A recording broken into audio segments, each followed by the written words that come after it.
चलो बच्चा लोग, आज हम लोग इतना मेहनत करने के बाद यहाँ तक पहुँच गए हैं जब हम लोगों का एग्ज़ाम 10 तारीख को है। 10 दिसंबर, राइट। सबसे पहला पेपर लॉ का 10 दिसंबर, सबसे पहला पेपर लॉ का। और बॉडी के अंदर आना चाहिए जोश। जो मेरे से पढ़ा है उसके अंदर भी जोश, जो मेरे से नहीं पढ़ा है उसके अंदर भी जोश। क्योंकि अभी जो मैं एक खुलासा करने वाला हूँ, क्या बोलो तो, कम पढ़ के ज़्यादा मार्क्स लाने का, कम पढ़ के ज़्यादा मार्क्स लाने का।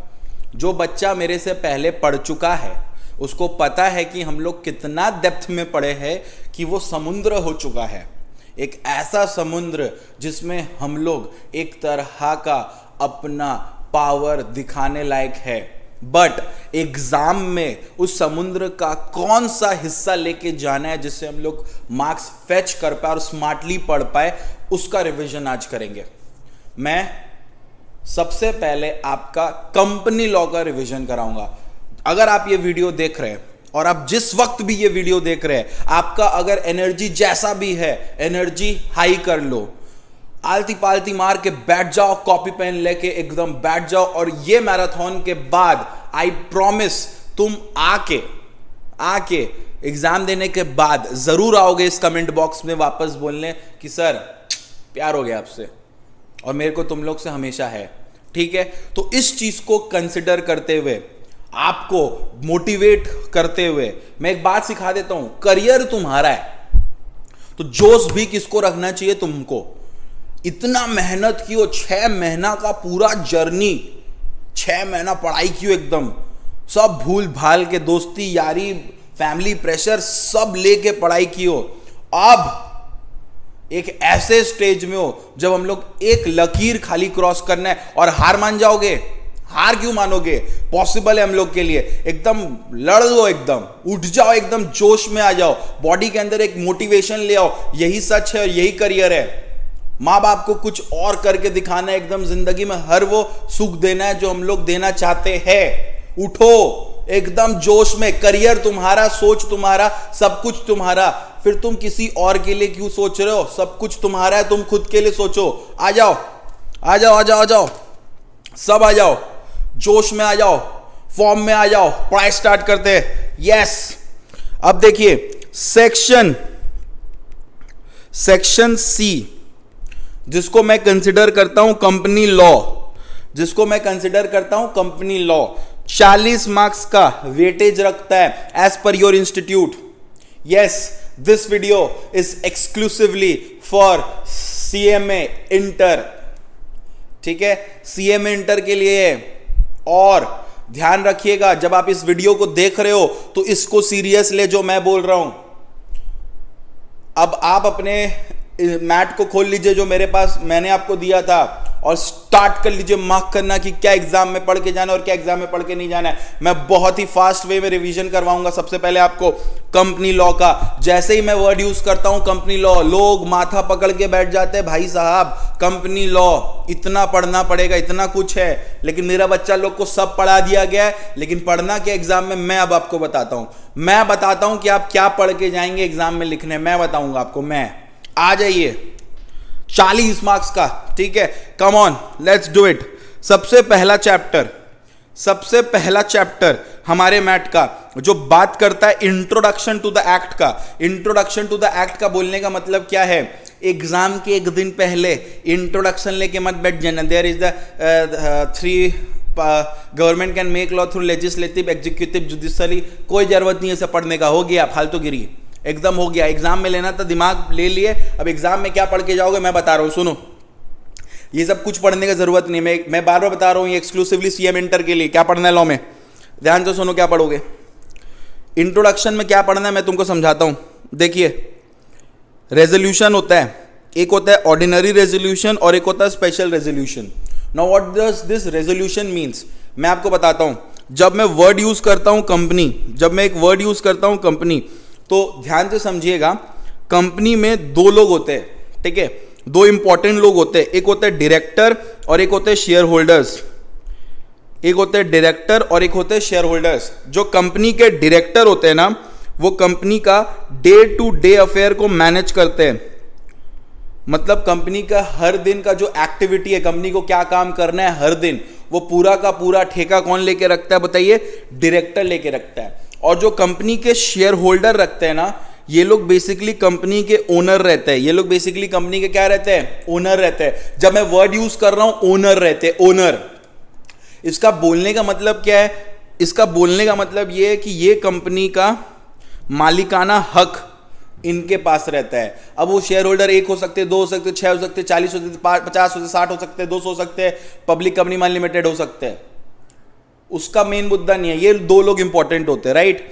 तो कंपनी में अगर कोई भी मैटर पे हमको डिसीजन लेना पड़ेगा तो हम अपने मालिक लोग से पूछेंगे कि नहीं पूछेंगे? ठीक है। अगर कंपनी को डे टू डे अफेयर में कुछ डिसीजन लेना पड़ता है तो अपना बोर्ड ऑफ डायरेक्टर से पूछता है कि नहीं पूछता है? तो जब वो कोई कंपनी में कोई मैटर पे डिसीजन लेना होता है तो डिसीजन कौन लेते हैं? शेयर होल्डर्स रहते हैं। डिसीजन कौन लेते हैं? शेयर होल्डर्स लेते हैं। तो वन ऑफ द मोड पे जो डिसीजन लिया जाता है शेयर होल्डर्स लेते हैं।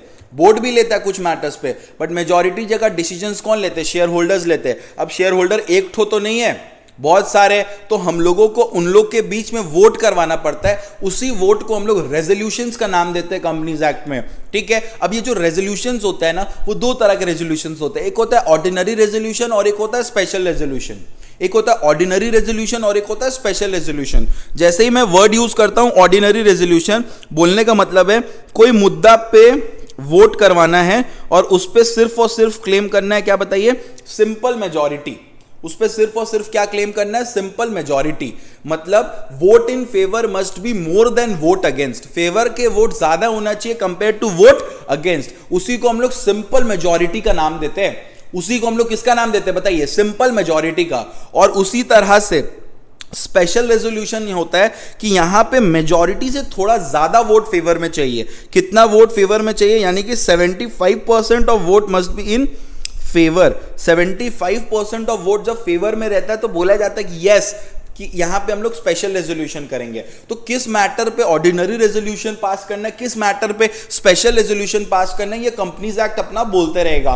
हम लोगों को यहां पे अपना दिमाग नहीं लगाना। तो इंट्रोडक्शन आई होप आपको यहां तक क्लियर हुआ। अच्छा, जो बच्चे डैश लोग की तरह बैठ के कंपनीज एक्ट के अंदर बहुत सारे डेफिनेशंस पढ़ रहे एग्जाम के लिए, आप इल्ले पौ हो चुके हो। एग्जाम में उतना डेफिनेशंस आपको पढ़ने का जरूरत नहीं है। जो मैं बता रहा हूं आप उतना डेफिनेशंस पढ़ के जाएंगे और उतना ही याद करेंगे। आ जाइए, अब मैं बात करता हूं डेफिनेशंस का। अच्छा, कुछ ये भी है एग्जाम पर्सपेक्टिव से याद रखने का कोई जरूरत नहीं है। पूरी तरह से छोड़ दो इसको, एकदम नहीं पढ़ना। ये एक चीज खाली याद रखना, कंपनी जो होता है, कंपनी मतलब क्या होता है? कंपनी मतलब एक ऐसा कंपनी जो इनकॉर्पोरेट होता है इस एक्ट के अंदर, या इसके प्रीवियस कोई कंपनी लॉ में भी अगर इनकॉर्पोरेट हुआ है उसी को अपने कंपनी बोलते हैं, राइट? लेकिन ये सब ज्ञान को आपको पढ़ने का जरूरत नहीं है, छोड़ दो। बस याद रखना कंपनी का एक सबसे इंपॉर्टेंट फीचर है, भाई गॉड थक जा रहे भाई। कंपनी का सबसे एक इंपॉर्टेंट फीचर है, वो है कंपनी का number 1 separate legal entity. Company का सबसे अच्छा फीचर है सेपरेट लीगल एंटिटी। इसका मतलब क्या है कि कंपनी और उसके मेंबर्स अलग अलग है। कंपनी और उसके मेंबर्स अलग है, यानी कि कंपनी अलग है, उसके मेंबर्स अलग है, आइडेंटिटी अलग है। बस, और कुछ नहीं पढ़ना, ठीक है? और कुछ नहीं पढ़ना। अब इधर आ जाइए। जिस तरह मैंने आपको बताया कि कंपनी में, कंपनी का कोई भी मैटर का डिसीजन, कंपनी का डिसीजन कौन लेता है? कंपनी का वन ऑफ द कुछ भी मैटर, कुछ डिस्कशंस शेयर होल्डर लेते हैं। और शेयर होल्डर डिस्कशन मतलब डिसीजन लेते हैं by passing either ordinary resolution और by passing either special resolution. Agreed है? अब आप मेरे से पूछेंगे सर शेयर होल्डर किस मैटर पे डिसीजंस लेंगे, शेयर होल्डर का क्या मैटर रहेगा? तो मैं बोलूंगा देखिए, ये लोग जो डिसीजन लेते हैं शेयर होल्डर लेते हैं, लेकिन इनका जो डिसीजन जिस मैटर पे रहता है उसको हम लोग बिजनेस मैटर बोलते हैं। उसको हम लोग क्या बोलते हैं बताइए? Business matter. एंड ऑब्वियस सा बात है, कंपनी में डिसीजन तो बिजनेस मैटर्स पे लिया जाएगा। तो कंपनी का जो बिजनेस मैटर होता है वो 2 तरह का होता है, ठीक है? कंपनी का बिजनेस मैटर 2 तरह का होता है। अगर आप मेरे साथ जुड़े हुए हैं, वीडियो देख रहे हैं, तो आप तुरंत कमेंट बॉक्स में जाके लिखिए कंपनी का एक ऑर्डिनरी बिजनेस मैटर होता है। आप लिखिए, मैं बोल भी रहा हूं फिर भी आप लिखेंगे अगर आप मेरे से कम्युनिकेट कर रहे हैं। देखिए एक चीज मैं आपको बताता हूं, ये पूरा मेहनत मैं आपके लिए करता हूं। आई एम नॉट सेइंग कि आपको मेरे को कुछ प्रूव करना है, नहीं। अगर आप इस वीडियो को एक लाइक और या कमेंट भी करते हैं ना, तो हमको लगता है कि यस, कि मेरा ये करवाना इफेक्ट कर रहा है। वरना क्या होता है ना, हम लोग के लिए वो मोटिवेशनल काम नहीं करता। इट्स लाइक कि we are doing and we don't know whether it is beneficial for you people or not. If it is beneficial for you, if you want this type of content, then do like and do comment. Thank you so much. इधर आइए। Business matter जो होता है ना, दो तरह का business matter होता है। एक होता है ऑर्डिनरी बिजनेस और एक होता है स्पेशल बिजनेस। ठीक है, एक होता है ऑर्डिनरी बिजनेस और एक आता है स्पेशल बिजनेस। ध्यान से समझिएगा, ऑर्डिनरी बिजनेस और स्पेशल बिजनेस में ही इसी मैटर पे ही तो डिसीजन होता है। आप कंपनी में क्या उम्मीद कर सकते हैं, ये थोड़ी ना पूछेगा कि कंपनी का जो डायरेक्टर है उसके घर में मलाई कोफ्ता बनेगा कि कढ़ाई पनीर बनेगा। वो चीज तो बिजनेस मैटर नहीं है। कंपनी का जो बिजनेस मैटर है वो दो तरह का हो सकता है। एक हो सकता है ऑर्डिनरी बिजनेस और एक हो सकता है स्पेशल बिजनेस। अगर मैं बात करूं एक ऑर्डिनरी बिजनेस का, तो आपको ऑर्डिनरी बिजनेस और स्पेशल बिजनेस में याद क्या रखना है, आपको सिंपल से याद रखना है कि ऑर्डिनरी बिजनेस का मतलब होता है अड्डा, ADDA, अड्डा। मार्केट में अड्डा बहुत चलता है, ये वर्ड को बहुत यूज किया गया, मैं भी कहीं से सीखा, मुझे अच्छा लगता है अड्डा, राइट। और इसको आप दूसरे फॉर्म में दादा भी बोल सकते हो। ठीक है, ये एक एक्रोनिम से आपको याद करने के लिए, इसमें पागलपन की तरह सवार मत होने देना इसको। अब ये देखिए, अड्डा ऑर्डिनरी बिजनेस के अंदर क्या आएगा, A for annual account, D for declaration of dividend, D for appointment of director in place of retiring director, next A appointment of auditor and fixation of auditor remuneration. ये सारे के सारे matter ordinary business है। क्यों? क्योंकि आप इसको पढ़ के देखो ना, कंपनी के लिए क्या कोई स्पेशल बिजनेस है? अकाउंट्स बनाना, डिविडेंड डिक्लेयर करना, ऑडिटर को रखना, ऑडिटर को निकालना, डायरेक्टर को रखना, डायरेक्टर को निकालना, सब ऑर्डिनरी बिजनेस है। इसको छोड़ के बाकी सब क्या कहलाएगा बताइए? Special business. इसको छोड़ के बाकी सब कहलाएगा स्पेशल बिजनेस। अब देखिए, आपको एग्जाम पर्सपेक्टिव से क्या याद रखना है मैं वही बताऊंगा आपको, ठीक है। देखिए, कंपनी में 3 कैटेगरी होता है, एक होता है 1% कंपनी, एक होता है प्राइवेट कंपनी और एक होता है पब्लिक कंपनी। अगर एक 1% कंपनी है तो मिनिमम मेंबर कितना चाहिए उसको? 1। मैक्सिमम कितना चाहिए? 1। मेंबर्स का बात किया, members here means share holders, guys share holders, come on. और अगर एक कंपनी के डायरेक्टर का बात करें, ओपीसी में मिनिमम 1 चाहिए, मैक्सिमम 15, प्राइवेट में मिनिमम 2 चाहिए, मैक्सिमम 15, पब्लिक में मिनिमम 3 चाहिए और मैक्सिमम 15, राइट। और प्राइवेट में मिनिमम 2 मेंबर चाहिए, मैक्सिमम 200, पब्लिक में मिनिमम 7 चाहिए, मैक्सिमम अनलिमिटेड। ये आपको याद रखना पड़ेगा, हमेशा याद रखिएगा। अगर कभी भी किसी भी वक्त, चाहे ओपीसी हो, चाहे प्राइवेट हो, चाहे पब्लिक कंपनी हो, किसी भी वक्त अगर आपको 15 से ज्यादा डायरेक्टर रखना है तो आपको पास करना पड़ेगा, आपको शेयर होल्डर लगेंगे और शेयर होल्डर से आपको लेना पड़े, क्या पास करना पड़ेगा? SR इन GM। तो पता है बच्चे ने एग्जाम में पास SR इन GM लिख देता, आप गलत लिख रहे हैं। You can not right pass SR in GM, right. देखिए, आप बोले भैया, अभी तो आप बोला कि 15 से ज्यादा डायरेक्टर रखना है तो SR इन GM पास करना पड़ेगा। देखिए, आप एग्जाम में ये याद करके जाइए, पास SR इन GM। एग्जाम में आप याद करके गए पास SR इन GM, किस लिए? अगर हमको 15 से ज्यादा डायरेक्टर रखना है, ठीक है। उसको लिखना कैसे है, ध्यान से सुनिए। SR इन GM के साथ हमेशा एक फॉर्म जमा होगा, जिस फॉर्म का नाम रहेगा MGT 14। जिस फॉर्म का क्या नाम रहेगा बताइए? जिस फॉर्म का क्या रहेगा? MGT 14। याद रखिएगा बेटा जो मैं आपको समझा रहा हूं। जब जब आप स्पेशल रेजोल्यूशन पास करेंगे, कंपनी ने स्पेशल रेजोल्यूशन पास किया, तब उस रेजोल्यूशन के बारे में हम लोग बताएंगे ROC को। किसको बताएंगे? ROC को। ROC मतलब कौन? Registrar of companies. ROC मतलब कौन? Registrar of companies. ROC एक तरह का सेंट्रल गवर्नमेंट बॉडी है जो कंपनीज को रेगुलेट करता है। देखिए, मैराथन में मैं शॉर्ट में ही बता सकता हूँ, बाकी बच्चे डिटेल्स जानते हैं उसका, जो पढ़े हैं मेरे से, और जिनका पाप किया हुआ है नहीं पढ़े हैं मेरे से, उनके लिए आप बस याद रखिए ROC, registrar of companies. Company को जब कंपनी का माई बाप ROC, अगर कंपनी को कुछ भी करना रहता है तो वो करता और उसके बारे में ROC को बताता रहता है। तो उसी तरह कंपनी जैसे ही 15 से ज्यादा डायरेक्टर रखा तो क्या पास किया? SR। हमेशा याद रखना, कंपनी में जब SR पास होगा तब MGT 14 जाएगा, जब SR पास होगा तब MGT 14 जाएगा। तो एग्जाम में SR इन GM नहीं लिखा जाता है। इसको फ्रेम कैसे किया जाता है? देखिए, जब भी आप कोई SR इन GM लिखेंगे तो आप एग्जाम में मत लिखिएगा पास SR इन GM, ऐसे गलत है, आंसर नहीं होगा। ऐसे देखिए, कंडक्ट जनरल मीटिंग, पहले आप लिखेंगे कंडक्ट जनरल मीटिंग, हम लोग जनरल मीटिंग बुलाएंगे। General meeting is the meeting of share holders. General meeting is the meeting of what? Share holders. अगर कोई बच्चा फर्स्ट टाइम ये लेक्चर देख रहा है, इसके पहले कभी भी कंपनी लॉ नहीं पढ़ा मेरे से, और वो एग्जाम देने वाला है, तो वो उसको रिक्वेस्ट है कि वो मेरे इस नंबर पे टेक्स्ट करेगा। मैं उसको एक इंट्रो वीडियो दे दूंगा, उसके बाद वो सारा चीज समझ जाएगा इस मैराथन में, ठीक है। तो देखिए, पास SRNGM को आप क्या लिखेंगे? Conduct general meeting, conduct general meeting and pass special resolution in such meeting. मतलब SRNGM को आप ऐसे फॉर्म करके लिखेंगे। और मैंने आपको क्या बताया, जब जब SR आप लिख देंगे तब तक आपको एक फॉर्म जमा करना पड़ेगा ROC के पास। कौन से फॉर्म में? MGT 14। कितना दिन में? 30 डेज के अंदर, ठीक है। Conduct general meeting, conduct general meeting and pass SR in such meeting once resolution is passed, inform ROC within 30 days in form number MGT 14। समझ आ रहा है? तो जब जब आप कभी भी लिखने वाले हैं ना SRNGM, उसका एक्सप्लेनेशन हमेशा ऐसे लिखिएगा, तब जाके आपका आंसर अच्छा और प्रोफेशनल वे में क्रिएट होगा और तब आपको मार्क्स मिलेगा, ठीक है बेटा।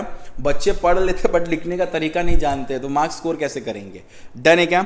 ओके, नेक्स्ट देखिए, अब आ जाइए डेफिनेशंस। हाथी भर के डेफिनेशंस है कंपनीज एक्ट में। आपको पागल है क्या? आप पागल कुत्ता काटा है क्या? आपको पूरा पढ़ना है? नहीं, आपको पूरा नहीं पढ़ना, आपको कुछ कुछ पढ़ना है, ठीक है। जैसे सबसे पहला डेफिनेशन आप लर्न करेंगे प्राइवेट कंपनी का। आप कौन सा डेफिनेशन लर्न करेंगे? प्राइवेट कंपनी का, जो दिया हुआ है सेक्शन 2 क्लॉज 68 में, ठीक है। प्राइवेट कंपनी का डेफिनेशन याद करेंगे। प्राइवेट कंपनी क्या होता है? प्राइवेट कंपनी ना एक ऐसा कंपनी होता है जो अपने आर्टिकल्स में, भैया अब ये आर्टिकल्स क्या पैदा हो गया, मैं आपको बताता हूं। कंपनीज एक्ट में 2 डॉक्यूमेंट्स रहते हैं मोस्ट इंपॉर्टेंट, मतलब एक कंपनी के 2 इंपॉर्टेंट डॉक्यूमेंट्स होते हैं। एक होते हैं मोआ, मेमोरेंडम ऑफ एसोसिएशन, और एक होते हैं आर्टिकल ऑफ एसोसिएशन, ठीक है। 2 इंपॉर्टेंट डॉक्यूमेंट्स होते हैं, एक होते हैं मेमोरेंडम ऑफ एसोसिएशन और एक होते हैं आर्टिकल ऑफ एसोसिएशन। याद रखिएगा, कंपनी की ये जो 2 डॉक्यूमेंट है, that is memorandum of association and article of association. चाहे आप कोई भी कंपनी हो, आप कंपनी खोल रहे हो या कंपनी हो, आपके ये 2 डॉक्यूमेंट रहेंगे ही रहेंगे, memorandum of association, article of association. Memorandum of association company के औकात के बारे में बताता है कि कंपनी का क्या बाउंड्रीज है जिसके अंदर वो काम करेगा। आर्टिकल ऑफ एसोसिएशन कंपनी का खुद का इंटरनल रूल्स एंड मैनेजमेंट बताता है बेटा, कंपनी का खुद का इंटरनल रूल्स एंड मैनेजमेंट बताता है। ये है आर्टिकल ऑफ एसोसिएशंस का पावर, राइट। अब प्लीज ध्यान से समझिए, मेमोरेंडम ऑफ एसोसिएशन और मैं बात करता हूं आर्टिकल ऑफ एसोसिएशन का क्यूटीज। तो मेमोरेंडम ऑफ एसोसिएशन और आर्टिकल ऑफ एसोसिएशन में फर्क है। आर्टिकल ऑफ एसोसिएशन कंपनी का इंटरनल कंट्रोल्स के बारे में बताता है, इंटरनल रूल्स एंड रेगुलेशंस के बारे में बताता है। तो यहां प्राइवेट कंपनी क्या होता है? प्राइवेट कंपनी का सेक्शन है section 2 clause 68। Private company means a company. Private company का मतलब एक ऐसा कंपनी जो अपने आर्टिकल में 3 चीज लिखता है। Number 1, restricts the transfer of shares. Number 2, restricts the transfer of shares. Number 2, prohibits the transfer of shares to public. Number 3, limits its member to 200 except OPC. Sir ये एक्सेप्ट ओपीसी मतलब समझाएंगे? मैंने आपको क्या बताया था, प्राइवेट कंपनी में maximum member 200 होता है, राइट। और ओपीसी को भी ओपीसी यानी कि 1% कंपनी को भी 1% कंपनी को भी प्राइवेट कंपनी माना जाता है। ये एमसीक्यू के लिए आप ध्यान रखिएगा कि 1% कंपनी को भी प्राइवेट कंपनी ही माना जाता है। यहां पे इसीलिए एक्सेप्ट ओपीसी लिखा है। तो प्राइवेट कंपनी क्या होता है? प्राइवेट कंपनी मतलब एक ऐसा कंपनी जो अपने आर्टिकल में ये 3 चीज को मेंशन किया है। ये 3 चीज क्या है? Restricts the transfer of shares, ठीक है, prohibits the transfer of share to public, limits its member to 200 except OPC, right, limits its member to 200 except OPC. तो जब हम लोग अपने आर्टिकल में रेस्ट्रिक्ट करते हैं, प्रोहिबिट करते हैं, लिमिट करते हैं, रेस्ट्रिक्ट करते, प्राइवेट कंपनी क्या शेयर दे सकता है? द आंसर इज यस, ट्रांसफर कर सकता है बट सबको नहीं कर सकता। प्राइवेट कंपनी कभी भी अपना शेयर पब्लिक को नहीं दे सकते, इसीलिए प्रोहिबिट। और मैक्सिमम लिमिट कितना मेंबर का है? 200 member except OPC. Except OPC इसलिए लिखा है क्योंकि ओपीसी में मैक्सिमम मेंबर है 1। ठीक है, अब ध्यान से सुनिए, ये जो 200 का लिमिट है ना, ये 200 लिमिट क्या चीज का? मेंबर्स का है। तो मेंबर मतलब कौन? जो शेयर होल्डर है। शेयर होल्डर मतलब कौन? जो कंपनी में शेयर होल्ड किए हैं। शेयर होल्डर मतलब कौन? जो कंपनी में क्या होल्ड किए? बताइए, शेयर होल्ड किए। तो अगर एक कंपनी में कोई शेयर होल्डर शेयर होल्ड करता है, इसका मतलब क्या है? ध्यान से समझिए, एक शेयर होल्डर क्या होल्ड किया? शेयर। तो लॉ बोलता है कि जब हम लोग इस 200 मेंबर को कैलकुलेट करेंगे ना, तो भले ही वो मेंबर शेयर होल्ड किया हो, भले ही वो इंसान शेयर होल्ड किया हो, फिर भी हम लोग उसको 200 के कैटेगरी में नहीं डालेंगे। तो मैंने पूछा कौन से ऐसे लोग हैं जो भले ही शेयर होल्ड करे फिर भी वो 200 में इंक्लूड नहीं होंगे?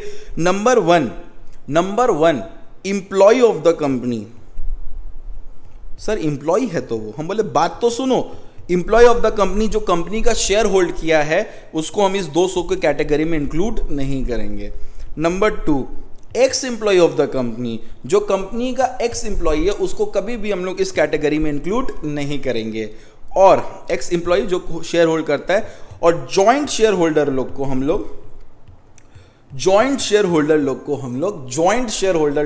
लोग एक मानेंगे। मान लीजिए 10 लोग मिलकर एक शेयर होल्ड किया तो हम लोग वो 10 नहीं 1 मानेंगे।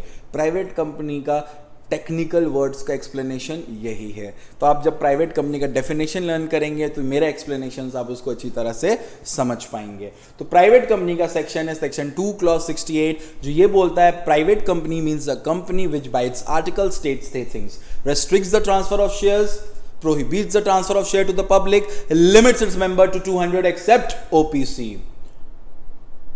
provided that while considering 200 members, 3 categories will not be included. Number 1, employee of the company holding shares. Number 2, ex-employee of the company holding shares. Number 3, joint shareholder will be treated as one. Next, private company का definition पढ़ना है भैया, आपने ये बता दिया।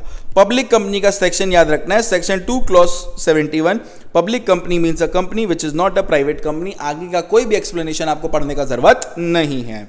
Holding company का भी आपको कुछ भी नहीं पढ़ना है, आपको सब्सिडरी कंपनी पढ़ना पड़ेगा। सब्सिडरी कंपनी का डेफिनेशन आपको लर्न करना पड़ेगा। Now what do you mean bye subsidiary company भैया?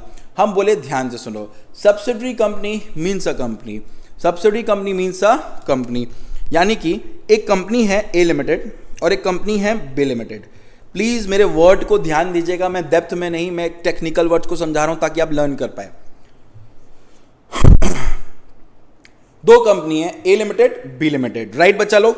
जब एक कंपनी सामने वाले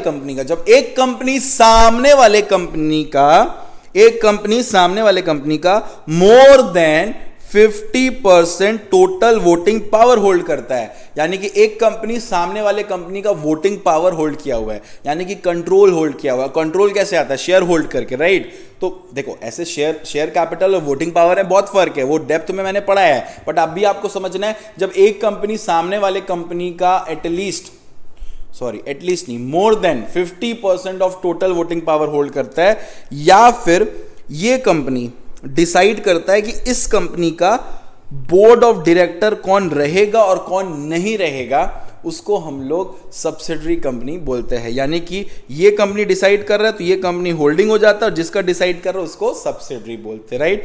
तो सब्सिडरी कंपनी का आप डेफिनेशन पढ़ेंगे, राइट? ओके, गवर्नमेंट कंपनी का डेफिनेशन पढ़ने का जरूरत नहीं है, बस याद रखिएगा एटलीस्ट कितना % से गवर्नमेंट कंट्रोल करेगा तो गवर्नमेंट कंपनी बनेगा 51% से। बस आप इतना ही याद रखिएगा एमसीक्यू के लिए, ठीक है? एटलीस्ट 51%। नेक्स्ट, एसोसिएट कंपनी का भी आपको डेफिनेशन लर्न करने का जरूरत नहीं है, आप उसको रटने का कोई जरूरत नहीं है। आपको बस याद रखना है एक कंपनी एसोसिएट कंपनी कब बनता है। एक कंपनी सामने वाले कंपनी पे अगर अपना सिग्निफिकेंट इन्फ्लुएंस रखता है, एक कंपनी अगर सामने वाले कंपनी पे अपना सिग्निफिकेंट इन्फ्लुएंस रखता है तो माना जाता है कि yes that company has become a associate company of each other, ठीक है? यहां पे सिग्निफिकेंट इन्फ्लुएंस का मतलब होता है एमसीक्यू के लिए बेटा at least 20% of total share capital, नहीं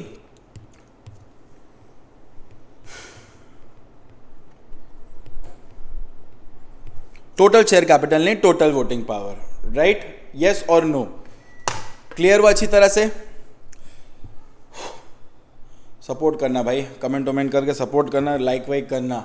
सांस फूल रहा है एकदम, चेस्ट में ना कफ हुआ एकदम भयंकर, फिर भी बोल रहे हैं एकदम सांस रोक के। तुम लोग प्लीज़ वैसे ही पढ़ना एकदम, प्लीज़ कमेंट करो या ना करो, भाड़ में जाए, मार्क्स जरूर लाना। इधर आओ। तो टोटल वोटिंग पावर क्लियर हुआ अच्छी तरह से, टोटल वोटिंग पावर क्लियर हुआ। नेक्स्ट, स्मॉल कंपनी का डेफिनेशन रटना है एकदम, चीनी लगा होगा कि एकदम चाट जाना है जीभ से। सीएमए इंटर के लिए इंपॉर्टेंट डेफिनेशन माना जाता है स्मॉल कंपनी का। आइए समझा देते हैं। स्मॉल कंपनी मतलब एक ऐसा कंपनी रहेगा जो कभी भी पब्लिक कंपनी नहीं हो सकता, यानी कि स्मॉल कंपनी हमेशा एक प्राइवेट कंपनी होना चाहिए। अगर एक पब्लिक कंपनी है तो वो स्मॉल कंपनी कभी नहीं बन सकता, ठीक है? और उसका paid up share capital does not exceed, ये देखते ही कुछ लोग बोलेंगे सर रॉन्ग पढ़ा रहे हैं, आप रॉन्ग पढ़ा रहे हैं। आ जाएंगे अपना नमूनागिरी करने। 50 लाख रुपीस को काटिए और इधर लिखिए 4 करोड़, ठीक है? और जिसका turnover last profit and loss account से 40 करोड़ हो, यानी कि हम उसी को स्मॉल कंपनी बोलेंगे जो कि एक पब्लिक कंपनी नहीं है और उसका paid up share capital 4 crore से एक्सीड नहीं होता और उसका टर्नओवर 40 करोड़ से एक्सीड नहीं होता। फिर भी हम लोग देखो, जब भी हम वर्ड यूज करते हैं ना प्रोवाइडेड दैट, इसका मतलब एक्सेप्शन होता है। फिर भी हम लोग भले ही वो इस लिमिट के अंदर भी क्यों ना हो, फिर भी हम लोग इस 3 कैटेगरी को स्मॉल कंपनी कभी नहीं मानेंगे। कौन कौन? Holding company and subsidy company कभी भी स्मॉल कंपनी नहीं हो सकता। नंबर 2, एक ऐसा कंपनी जो रजिस्टर्ड है अंडर सेक्शन 8, उसको कभी भी हम लोग स्मॉल कंपनी नहीं मानेंगे। नंबर 3, कोई भी बॉडी कॉर्पोरेट जो एक स्पेशल एक्ट के थ्रू गवर्न हो रहा है, उसको हम लोग स्मॉल कंपनी नहीं मानेंगे। Are we through with this? Yes yes yes yes. Okay okay okay sir, ये सब क्या करना सर? Don't learn, don't learn, don't learn, don't learn, don't learn, don't learn, never never never never never learn. बस याद रखना, foreign company उसको बोला जाता है जो बाहर खुला है, जिसका place of business in India हो। एमसीक्यू, एमसीक्यू, ठीक है? क्या है बेटा? एमसीक्यू है ये। इधर आओ। कंपनी लिमिटेड बाय शेयर्स और कंपनी लिमिटेड बाय गारंटी, सिर्फ एमसीक्यू के लिए। जो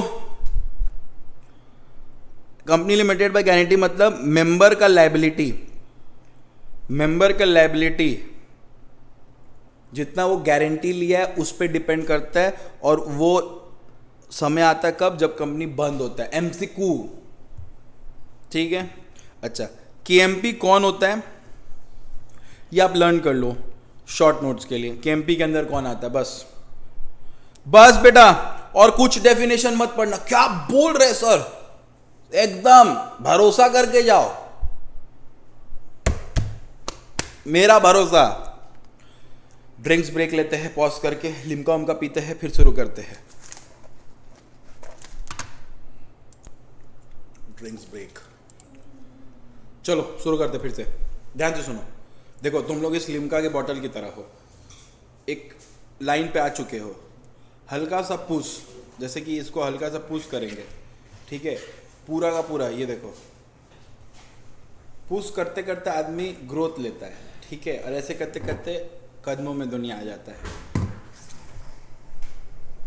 बहुत ही बकवास हो गया, मेरे को लगता है गाली दोगे तुम लोग। चलो बैक टू ट्रैक। यहाँ पे नेक्स्ट आ जाओ। नेक्स्ट जो चैप्टर मेरे मैथ में डिवाइडेड है वो है फॉर्मेशन ऑफ कंपनी। बेटा इधर आओ।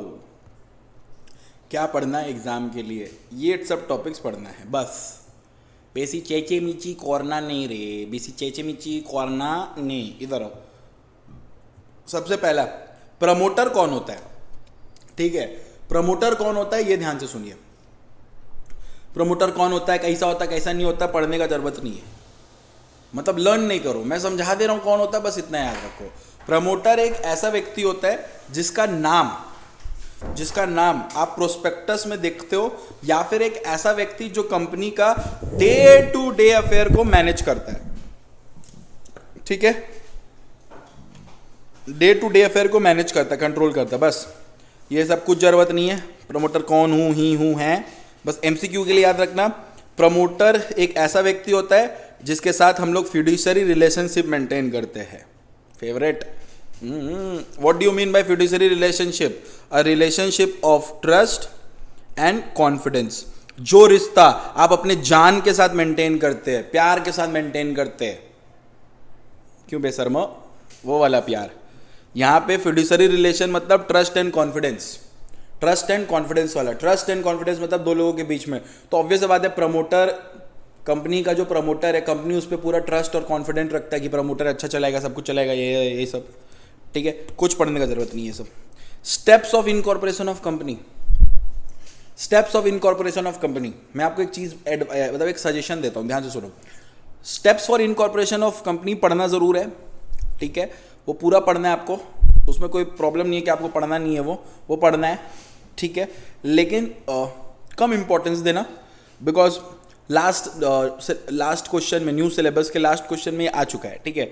तो steps of incorporation of company section 7 के अंदर होता है। इसके अंदर हम लोग पूरा स्पाइस प्लस करके पूरा डिस्कशन किए थे, कंपनी कैसे खुलता है, ठीक है। पार्ट ए, पार्ट बी, वो वाला पूरा हिस्सा आपको पढ़ना है, ठीक है। कंपनी का इनकॉर्पोरेशन पढ़ना है। जो मेरे से फर्स्ट टाइम पढ़ रहा है इस टॉपिक से रिलेटेड, वो मेरे को पिंग करना नंबर पे जो मैंने बताया है, उसमें मैं आपको एक छोटा सा वीडियो दे दूंगा 10 to 12 मिनट्स का, आपका वो कवर हो जाएगा, ठीक है, बिना टाइम वेस्ट किए। ये सेशन रिवीजन कम, मैराथन कम, सबसे ज़्यादा इंपॉर्टेंट ये है कि इसमें पढ़ना क्या है। नेक्स्ट इधर देखिए, नेक्स्ट आ जाइए, एक सेकेंड, चलिए आ जाइए, नेक्स्ट आ जाइए। नेक्स्ट ध्यान से देखिए, नेक्स्ट एक टॉपिक जो आपको पढ़ना है, जो आपको एग्जाम्स के लिए पढ़ना है, वो है सेक्शन 8 कंपनी। वो क्या बताइए? Section 8 company. Now what do you mean bye a section 8 company? Section 8 company एक तरह का चैरिटेबल कंपनी होता है, ठीक है। चैरिटेबल कंपनी का मतलब होता है, इस कंपनी का मेन मोटिव रहता है कि वो एक नॉन प्रॉफिट रहता है। नॉन प्रॉफिट मतलब ये कंपनी खुला तो गया है, बट कहीं से भी प्रॉफिट मोटिव पे नहीं खुला गया, इसको प्रॉफिट कमाने का कोई मुद्दा नहीं है, ठीक है। तो अगर आप एक सेक्शन 8 कंपनी हो, मतलब अगर आप एक सेक्शन 8 कंपनी इनकॉर्पोरेट करना चाहते हो, तो कोई भी इंसान अगर एक सेक्शन 8 कंपनी इनकॉर्पोरेट करना चाहता है, उसको सेंट्रल गवर्नमेंट से लाइसेंस लगेगा। उसको सेंट्रल गवर्नमेंट से क्या लेना पड़ता है? लाइसेंस। और सेंट्रल गवर्नमेंट लाइसेंस इशू करता है इन फॉर्म नंबर INC 16 में, ठीक है। सेंट्रल गवर्नमेंट लाइसेंस इशू करता है इन फॉर्म नंबर INC 16 में। वंस मोर, अगर कोई भी इंसान सेक्शन 8 कंपनी खोलना चाहता है, तो उसको सबसे पहले सेंट्रल गवर्नमेंट से लाइसेंस लेना पड़ता है। देखिए, इनकॉर्पोरेशन करना चाहते हैं तो आप इनकॉर्पोरेशन के स्टेप्स फॉलो करेंगे, लेकिन working as a section 8 company, if you want to work as a section 8 company, you need a license, you need to obtain a license from central government in form number INC 16, ठीक है। अगर आप INC 16 में apply करेंगे, मतलब central government आपको licence देगा इन form number INC 16 में, लेकिन सेंट्रल गवर्नमेंट आपको ऐसे ही लाइसेंस नहीं देगा। आपका चेहरा मेरे जैसा सुंदर नहीं है कि आपका मुंह देख के लाइसेंस दे देगा आपको, ठीक है। आपको 3 कंडीशन फुलफिल करना पड़ेगा। आपको लाइसेंस लेने के लिए 3 कंडीशन फुलफिल करना पड़ेगा। जैसे ही आप वो 3 कंडीशन फुलफिल करेंगे, सेंट्रल गवर्नमेंट आपको लाइसेंस दे देगा। Now what are those 3 conditions? Number 1, condition number 1, company का जो ऑब्जेक्ट है। देखिए, मैंने आपको क्या बताया था, कंपनी का जो ऑब्जेक्ट होता है, हर एक कंपनी का एक ऑब्जेक्ट होता है। कंपनी का जो ऑब्जेक्ट होता है, कंपनी का जो ऑब्जेक्ट होता है वो बेसिकली रहता है, company has its object in promotion of commerce, arts, science, sports, education, research, social welfare, religion, charity, protection of environment और एनी अदर सच ऑब्जेक्ट। अगर कंपनी इस ऑब्जेक्ट से खुला है, तो आप एक 3 में से एक कंडीशन फुलफिल करते हैं, जिस कारण सेंट्रल गवर्नमेंट आपको लाइसेंस दे सकता है, ठीक है। जैसे मैंने इसको कैसे याद करवाया था, मैंने आपको याद करवाया था 3 तो अपना पढ़ाई का स्ट्रीम बोलो, साइंस, आर्ट, कॉमर्स। देखो आ गया, साइंस, आर्ट्स, कॉमर्स आया ना। फिर जैसे ही आप साइंस, आर्ट्स, कॉमर्स पढ़ रहे थे, आपको रियलाइज हुआ कि ये तीनों स्ट्रीम मेरे लिए नहीं है, तो आप सोचे हम स्पोर्ट्स खेलेंगे। स्पोर्ट्स में जैसे ही आप गए, फिर रियलाइज कि इससे अच्छा तो एडुकेशन था, इससे अच्छा तो पढ़ लिख लेते तो कुछ अच्छा होता। एडुकेशन में आप फिर रिसर्च करें कि आप क्या पढ़ाई करेंगे। यहाँ तक का स्टोरी तक याद हो गया था। उसके बाद जो आपको याद आ रहा है लिख के एक्सेट्रा लिख देना है। डन है? इधर आ जाइए। Intents to apply its profit, intents to apply it profit बोल रहा है, कंपनी में अगर कोई भी तरह का प्रॉफिट होगा, सेक्शन 8 कंपनी में, मतलब अगर ऐसा कंपनी जिसका कोई प्रॉफिट हो रहा है, तो इस प्रॉफिट को वो पूरी तरह से ऊपर वाले सारे ऑब्जेक्ट को प्रमोट करने में ही लगा रहा हो। नंबर 3 क्या बोलता है, किसी भी तरह से वो डिविडेंड ना दे अपने मेंबर्स को, मतलब ये कंपनी प्रोहिबिट करे डिविडेंड देने से अपने मेंबर्स को। जैसे ही आप ये 3 कंडीशन फुलफिल कर देंगे, जैसे ही आप ये 3 कंडीशन फुलफिल कर देंगे, सेंट्रल गवर्नमेंट आपको लाइसेंस दे देगा इन form number INC 16, right.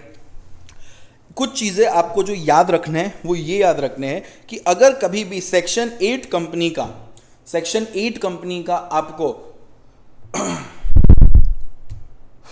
Section 8 company का अगर आपको कभी भी 2 डॉक्यूमेंट, मेमोरेंडम ऑफ एसोसिएशन और आर्टिकल ऑफ एसोसिएशन को ऑल्टर करना है, यानी कि चेंज करना है, उसके लिए आपको हमेशा अप्रूवल लगेगा किसका? सेंट्रल गवर्नमेंट का। Are we through with this? Next जो फेमस इसमें आता है वो ये आता है सेक्शन 8 क्लॉज 6, जो बात करता है रिवोकेशन ऑफ लाइसेंस के बारे में, जो बात करता है किसके बारे में बताइए? रिवोकेशन ऑफ लाइसेंस के बारे में। जब मैं बात करता हूं रिवोकेशन ऑफ लाइसेंस के बारे में तो please please please please please please please please please please ध्यान दीजिए। रिवोकेशन ऑफ लाइसेंस मतलब किस ग्राउंड में लाइसेंस रिवोक हो सकता है, किस ग्राउंड में लाइसेंस रिवोक हो सकता है। देखिए, लाइसेंस रिवोक का ग्राउंड है नंबर वन, अगर कंपनी कोई भी इस सेक्शन का रिक्वायरमेंट फॉलो नहीं करता है, यानी कि कंपनी इसी सेक्शन का, सेक्शन 8 का कोई भी प्रोविजन अगर फॉलो नहीं करता है तो सेंट्रल गवर्नमेंट के पास पावर है लाइसेंस हड़प लेने का, रिवोक कर लेने का। या फिर कोई भी कंडीशन ब्रीच करता है जिस कारण से कंपनी को लाइसेंस दिया गया था, वो 3 कंडीशन को ब्रीच करता है, फॉलो नहीं करता है, तो उसके लाइसेंस को ले लिया जाएगा। नंबर 3, कंपनी फ्रॉडुलेंटली काम करता है या फिर ऐसा काम करता है, इस मैनर में काम करता है जो कंपनी के ऑब्जेक्ट के खिलाफ है या फिर पब्लिक इंटरेस्ट के खिलाफ काम करता है, उस केस में यहाँ पे हम लोग इसके लाइसेंस को रिवोक कर देंगे। Are we through with this? दूसरा चीज जो आपको याद रखना है कि लाइसेंस रिवोक करने के बाद क्या होगा भैया लाइसेंस रिवोक करने के बाद क्या होगा? लाइसेंस जो सेंट्रल गवर्नमेंट रिवोक किया है, ठीक है, ये देखिए, कोई भी लाइसेंस अगर सेंट्रल गवर्नमेंट रिवोक किया है और सेंट्रल गवर्नमेंट सेटिस्फाई है कि ये पब्लिक इंटरेस्ट पे करना सही है, तो वो उस कंपनी को जिसका लाइसेंस रिवोक किया है उसको किसी और सेक्शन 8 कंपनी के साथ मर्ज कर देगा जिसका वही सिमिलर ऑब्जेक्ट है, नहीं तो उसको बंद कर देगा, वाइंडिंग अप का ऑर्डर दे देगा। 2 चीज वो कर सकता है, आइदर आपके सेक्शन 8 कंपनी को जिसका वो लाइसेंस रिवोक किया उसको किसी और सेक्शन 8 कंपनी से जोड़ देगा या फिर वो कंपनी को वाइंड अप कर देगा। ठीक है, जो बच्चे मेरे से फर्स्ट टाइम पढ़ रहे हैं यूट्यूब के थ्रू ज़रूर पढ़े, होप सो फायदा दे रहा हो। तो अगर आपको हैंड रिटन नोट्स चाहिए तो आप मेरे को मैसेज कर सकते हैं, और जो बच्चे पढ़ लिए हैं उस नीच को पता है कि हम लोग अच्छे खासा हैंड रिटन नोट्स लिखे हैं। बेशरम लोग इधर आ जाओ। Doctrine of constructive notice, doctrine of constructive notice, doctrine of constructive notice क्या होता है, प्लीज ध्यान से सुनिए। डॉक्ट्रिन ऑफ कंस्ट्रक्टिव नोटिस क्या बोलता है? डॉक्ट्रिन ऑफ कंस्ट्रक्टिव नोटिस ये बोलता है कि पहला बात, ये हेवी वर्ड है तो इसमें पगलाना नहीं है, लेकिन यस इसको लर्न करना जरूर है। ठीक है, इसको लर्न करना जरूर है। डॉक्ट्रिन ऑफ कंस्ट्रक्टिव नोटिस क्या बोलता है, प्लीज ध्यान से सुनिए। डॉक्ट्रिन ऑफ कंस्ट्रक्टिव नोटिस बोलता है कि कभी भी अगर कंपनी के साथ कोई भी इंसान ट्रांजैक्शन करने जाता है तो हम लोग ऐसा मान लेंगे कि वो इंसान 2 डॉक्यूमेंट पढ़ कर आया था कंपनी के बारे में, that is memorandum of association and article of association. Once more, जब भी कोई इंसान कंपनी के साथ ट्रांजैक्शन करता है तो हम लोग ऐसा मान लेंगे कि वो व्यक्ति 2 डॉक्यूमेंट पढ़ के आया है, that is memorandum of association and article of association. और सिर्फ उसको पढ़ा नहीं है, उसको अच्छी तरह से ट्रू मीनिंग में समझा भी है, उसी को हम लोग डॉक्ट्रिन ऑफ कंस्ट्रक्टिव नोटिस बोलते हैं। अब भैया ये 2 डॉक्यूमेंट एमओए और एओए होता है, तो कंपनी से कोई भी बंदा अगर ट्रांजैक्शन करेगा हम लोग मान लेंगे कि वो ये 2 डॉक्यूमेंट पढ़ कर आया, लेकिन भैया ये दोनों ये डॉक्यूमेंट पढ़ेगा कैसे, कहां से, कब कब कब? हम बोले ध्यान से सुनो, जब कभी भी कंपनी खुलता है, जब कभी भी कंपनी खुलता है तो कंपनी खोलते वक्त हम लोग को 2 डॉक्यूमेंट बना के सबमिट करना पड़ता है। मतलब ये एक तरह के रजिस्ट्रेशन प्रोसेस का डॉक्यूमेंट है एंड वो 2 डॉक्यूमेंट है MOA एंड AOA। तो एक बार जब कंपनी बनता है, इनकॉर्पोरेट होता है, हम लोग ये 2 डॉक्यूमेंट सबमिट कर चुके हैं। एक बार हम लोग ये 2 डॉक्यूमेंट सबमिट कर देते हैं तो ये एक तरह का पब्लिक डॉक्यूमेंट बन जाता है। और जब ये एक तरह का पब्लिक डॉक्यूमेंट बन जाता है तो कोई भी आउटसाइडर या कोई भी कंपनी के साथ ट्रांजैक्शन करना चाहता है तो उसके पास पावर रहता है कि वो ये 2 डॉक्यूमेंट को पढ़ ले, और ये तो पावर जो उसको मिलता है वो पढ़ सकता है। डॉक्ट्रिन ऑफ कंस्ट्रक्टिव नोटिस वो नहीं बोलता। डॉक्ट्रिन ऑफ कंस्ट्रक्टिव नोटिस क्या बोलता है कि जब कभी भी कोई भी इंसान कंपनी के साथ ट्रांजैक्शन किया जाएगा, ऐसा मान लिया जाएगा, प्रिज्यूम्ड, ऐसा मान लिया जाएगा। हम वर्ड यूज किए, प्रिज्यूम, गाली नहीं है, प्रिज्यूम मान लिया जाएगा कि वो ये 2 डॉक्यूमेंट पढ़कर आया है, और सिर्फ पढ़ा नहीं है, उसको अच्छी तरह से समझा भी है। उसी को बोलते हैं doctrine of constructive notice. Next आ जाइए, doctrine of indoor management. Doctrine of indoor management, अगर कोई बच्चा को इसका भी सॉफ्ट कॉपी चाहिए तो वो मेरे को टेक्स्ट कर सकता है, रिक्वेस्ट कर सकता है, मैं ज़रूर दूंगा। इधर आ जाइए, doctrine of indoor management. Doctrine of indoor management क्या बोलता है, ध्यान से सुनिए। कंस्ट्रक्टिव नोटिस क्या बोलता है? कंस्ट्रक्टिव नोटिस बोलता है कि हम मान लेंगे कि जो भी बंदा बाहर से आ रहा है वो ये 2 डॉक्यूमेंट पढ़ कर आया था। यानी कि ये doctrine of constructive notice outsider को प्रोटेक्ट नहीं करता। आउटसाइडर बोलता है ठीक है चलो मान लेते हैं कि हम जब आए तो तुम मान लिए कि हम दोनों डॉक्यूमेंट पढ़ कर आए हैं, और आउटसाइडर बोलता है सुनो सुनो सुनो, 2 रोल प्ले करते, 2 रोल है, ठीक है। एक तरफ डॉक्ट्रिन ऑफ कंस्ट्रक्टिव नोटिस, एक तरफ डॉक्ट्रिन ऑफ इंडोर मैनेजमेंट, ठीक है। तो पहले डॉक्ट्रिन ऑफ कंस्ट्रक्टिव नोटिस बोलता है। डॉक्ट्रिन ऑफ कंस्ट्रक्टिव नोटिस बोलता है, सुनिए, जब आप आएंगे ना, जब आप आएंगे तो हम लोग मान लेंगे कि आप AOA और MOA पढ़कर आए हैं, ठीक है बबुआ, ऐसे वो बोलता है। डॉक्ट्रिन ऑफ इंडोर मैनेजमेंट बोलता है ठीक है तुम मान लेना कि 2 डॉक्यूमेंट तुम मान लेना कि 2 डॉक्यूमेंट हम पढ़कर आए हैं, लेकिन एक बात बताओ, हमको कैसे पता चलेगा कि तुम्हारा इंडोर मैनेजमेंट, इंटरनल मैनेजमेंट ठीक है कि नहीं? तुम कंपनी में सब कुछ सही से कर रहा है कि नहीं? हमको कैसे पता चलेगा? हमको कैसे प्रोटेक्शन मिलेगा? तो तभी डॉक्ट्रिन ऑफ इंडोर मैनेजमेंट का जन्म हुआ। डॉक्ट्रिन ऑफ इंडोर मैनेजमेंट बोलता है कि जब कभी भी कोई इंसान, कोई आउटसाइडर कंपनी से ट्रांजैक्शन करता है तो उस आउटसाइडर के पास राइट दिया जाता है, पावर दिया जाता है अज्यूम करने का कि as far as internal proceeding is concerned everything has been done correctly. ओमनिया प्रेसमेंटर रेट ऐसे कौन सा गाली दिए sir? As far as internal proceeding is concerned everything has been done correctly, मतलब ऐसा मान लेना। आउटसाइडर, हम आउटसाइडर, हम इधर खड़े, इंडोर मैनेजमेंट हम इधर है, हम मान लेंगे कि कंपनी का इंडोर मैनेजमेंट जो है ना, इंटरनल मैनेजमेंट जो है ना, एकदम सही है, एकदम मस्त, एकदम है, एकदम सही है। क्योंकि यहां पे जब हम ये थे तो वो मान रहा था, तो अब हम ये है तो हम ये मानेंगे। तो आउटसाइडर को इंडोर मैनेजमेंट का प्रोटेक्शन तभी मिलेगा जब हम ऐसे उंगली दिखा रहे तुमको, तुम पे उंगली उठाने से पहले 3 उंगली मेरे पास ऊपर आता है, इसका मतलब क्या? पहले तुम खुद सुधरो, राइट? तो इंडोर मैनेजमेंट, जब इंडोर मैनेजमेंट उठाएगा उंगली कंस्ट्रक्टिव नोटिस पे, तो उसको खुद सुधरना पड़ेगा। खुद सुधरना पड़ना मतलब कैसे सुधरना भैया? उसको 2 डॉक्यूमेंट पढ़ के आना पड़ेगा, MOA और AOA। अगर मैं MOA AOA पढ़ा हूं तो मेरे को डॉक्ट्रिन ऑफ इंडोर मैनेजमेंट का पावर मिलता है। Are we through with this? Yes और नो? यस और नो? मजा आ रहा है? होप सो मजा आ रहा है। कमेंट कर दियो तो और 6 बार कर देना, इसमें कोई टेंशन नहीं है, ठीक है। अब मत सोचना भीख मांग रहे, भीख क्यों मांगेंगे? आओ, डॉक्ट्रिन ऑफ अल्ट्रावीरस। अल्ट्रावीरस का मतलब एक ही चीज समझ लो, बियॉन्ड द पावर, औकात रेखा के बाहर, औकात रेखा के बाहर। अगर आप कोई भी काम औकात रेखा के बाहर करेंगे, अगर कोई भी काम औकात रेखा के बाहर करेंगे तो वो किया हुआ काम को वॉइड बोला जाएगा, वो किया हुआ काम को वॉइड बोला जाएगा। इसी को बोलते हैं डॉक्ट्रिन ऑफ अल्ट्रावीरस, इसी को बोलते हैं डॉक्ट्रिन ऑफ अल्ट्रावीरस। अल्ट्रावीरस का जन्म एक केस स्टडी से हुआ था जिसका नाम है Ashbury versus Riche, Ashbury versus Riche, ठीक है। उसी तरह डॉक्ट्रिन ऑफ इंडोर मैनेजमेंट को टर्क्वेंट रूल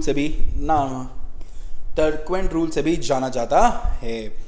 डॉक्ट्रिन ऑफ अल्ट्रावीरस बोलता है कि अगर कोई भी कंपनी अपने ऑब्जेक्ट के बाहर काम करता है तो उसका किया गया काम नल एंड वॉइड होता है और उसको अल्ट्रावीरस एक्ट बोलते हैं। अब कंपनी अपने ऑब्जेक्ट के बाहर काम करेगा तो भैया ये ऑब्जेक्ट देता कौन है, ये बाउंड्री बनाता कौन है? कंपनी का बाउंड्री बनाता है मेमोरेंडम ऑफ एसोसिएशन।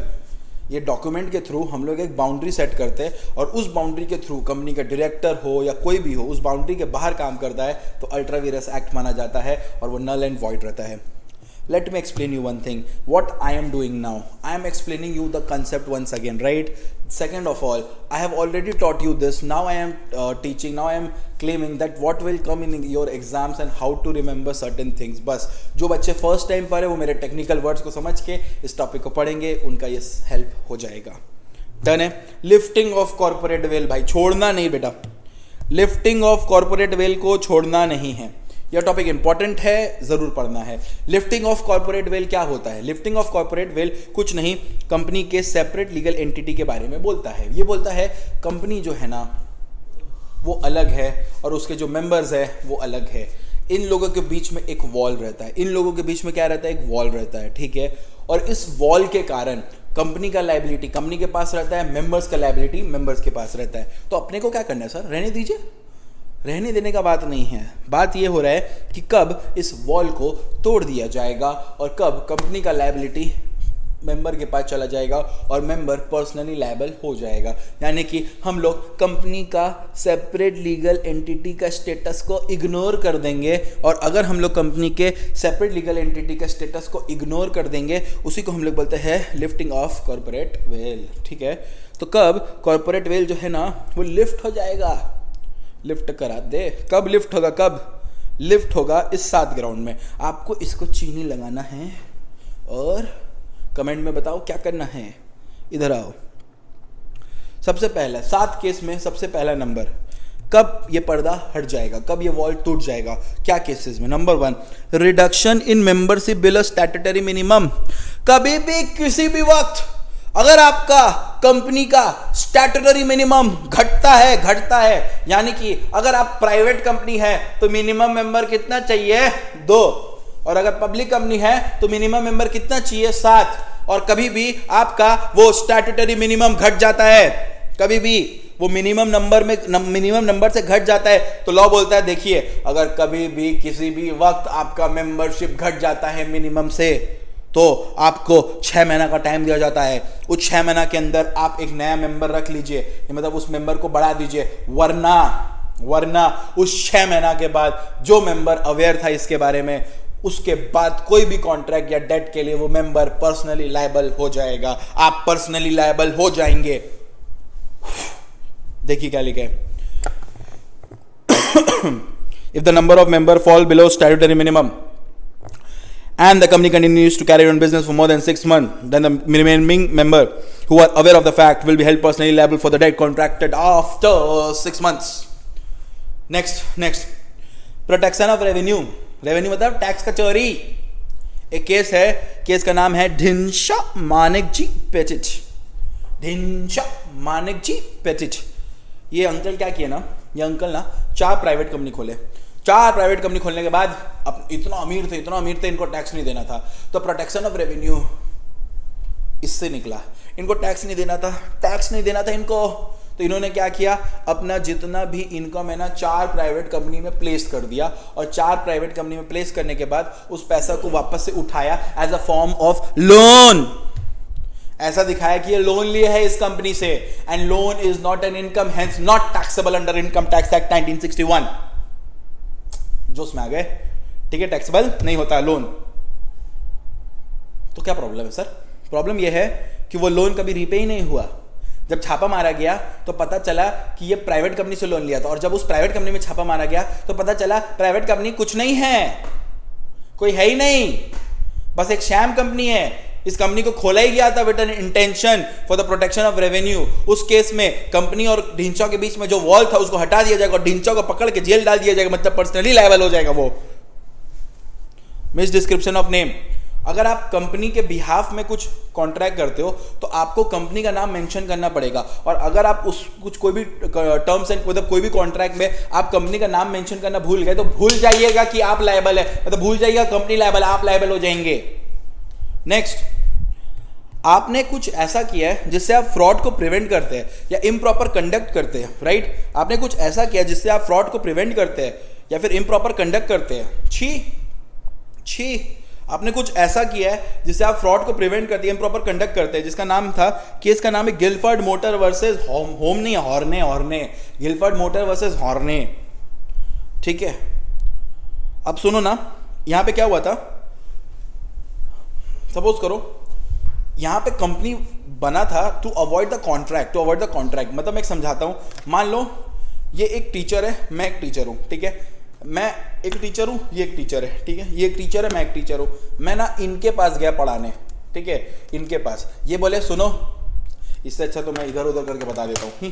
सपोज करो ये एक टीचर है और मैं एक टीचर हूं, ठीक है, मैं गया इनके पास पढ़ाने कि मेरे को प्लीज पढ़ाने दीजिए ना अपने सेंटर में प्लीज। तो ये क्या बोल रहे हैं, ठीक है पढ़ा लेना तुम पढ़ा लेना, लेकिन सुनो तुम मेरे स्टूडेंट को अपने पास मत ले जाना, ये हम दोनों के बीच में कॉन्ट्रैक्ट है। मैं बोला ठीक है चलेगा, कभी नहीं ले जाएंगे। हुआ क्या, मैंने वादा किया कि मैं आपके स्टूडेंट को नहीं ले जाऊंगा, ओके, और अगर मैं ले गया तो मैं आपके साथ फ्रॉड करूंगा, है कि नहीं, ओके डन, मैं नहीं ले जाऊंगा। अब मेरा खुरापाती दिमाग स्टार्ट हुआ, अब हम सोचे कि हम नहीं ले जा सकते ना, लेकिन अगर हम कंपनी खोल देते हैं और कंपनी क्योंकि एक सेपरेट लीगल एंटिटी है, उसके नाम पे तो स्टूडेंट ले सकते हैं ना। तो यहाँ पे कंपनी खोल के हम ये जो कर रहे हैं, ये हम क्या कर रहे हैं, प्रिवेंशन ऑफ फ्रॉड, अपने आप को फ्रॉड से बचनाने के लिए कंपनी खोल के ये सब नीच हरकत कर रहे हैं। उस केस में पर्दा हट जाएगा और हम लायबल हो जाएंगे। कोर्ट को अगर कभी भी लगा पब्लिक पॉलिसी के प्रोटेक्शन में कि जरूरी है पर्दा हटाना, तो वो पर्दा हटा देगा और पर्सनली लायबल कर देगा। अच्छा, कुछ लॉ ऐसे होते हैं जो वेलफेयर लेजिस्लेशन को अवॉइड करने के लिए खुले। वेलफेयर लेजिस्लेशन मतलब एक ऐसा लेजिस्लेशन जिसको खोला जाता है लॉ को प्रमोट भला करने के लिए, और आप उससे बाईपास करके कुछ करते हो तो लिफ्टिंग हो जाएगा। और अल्ट्रावीरस पड़ा हुआ है, ठीक है, आई होप आपको समझ आ रहा है। Done, okay, next. ये सब ज्ञानबाजी कुछ नहीं पढ़ना है, ठीक है, सच में बता रहे हैं, ये सब कुछ नहीं पढ़ना है आपको, इसमें से कुछ नहीं पढ़ना है, ठीक है, कुछ नहीं पढ़ना है। अच्छा, मेमोरेंडम ऑफ एसोसिएशन में आगे बढ़ने से पहले वंस मोर ड्रिंक्स ब्रेक। चलो वापस से मैं बैठ गया, इधर देखिए,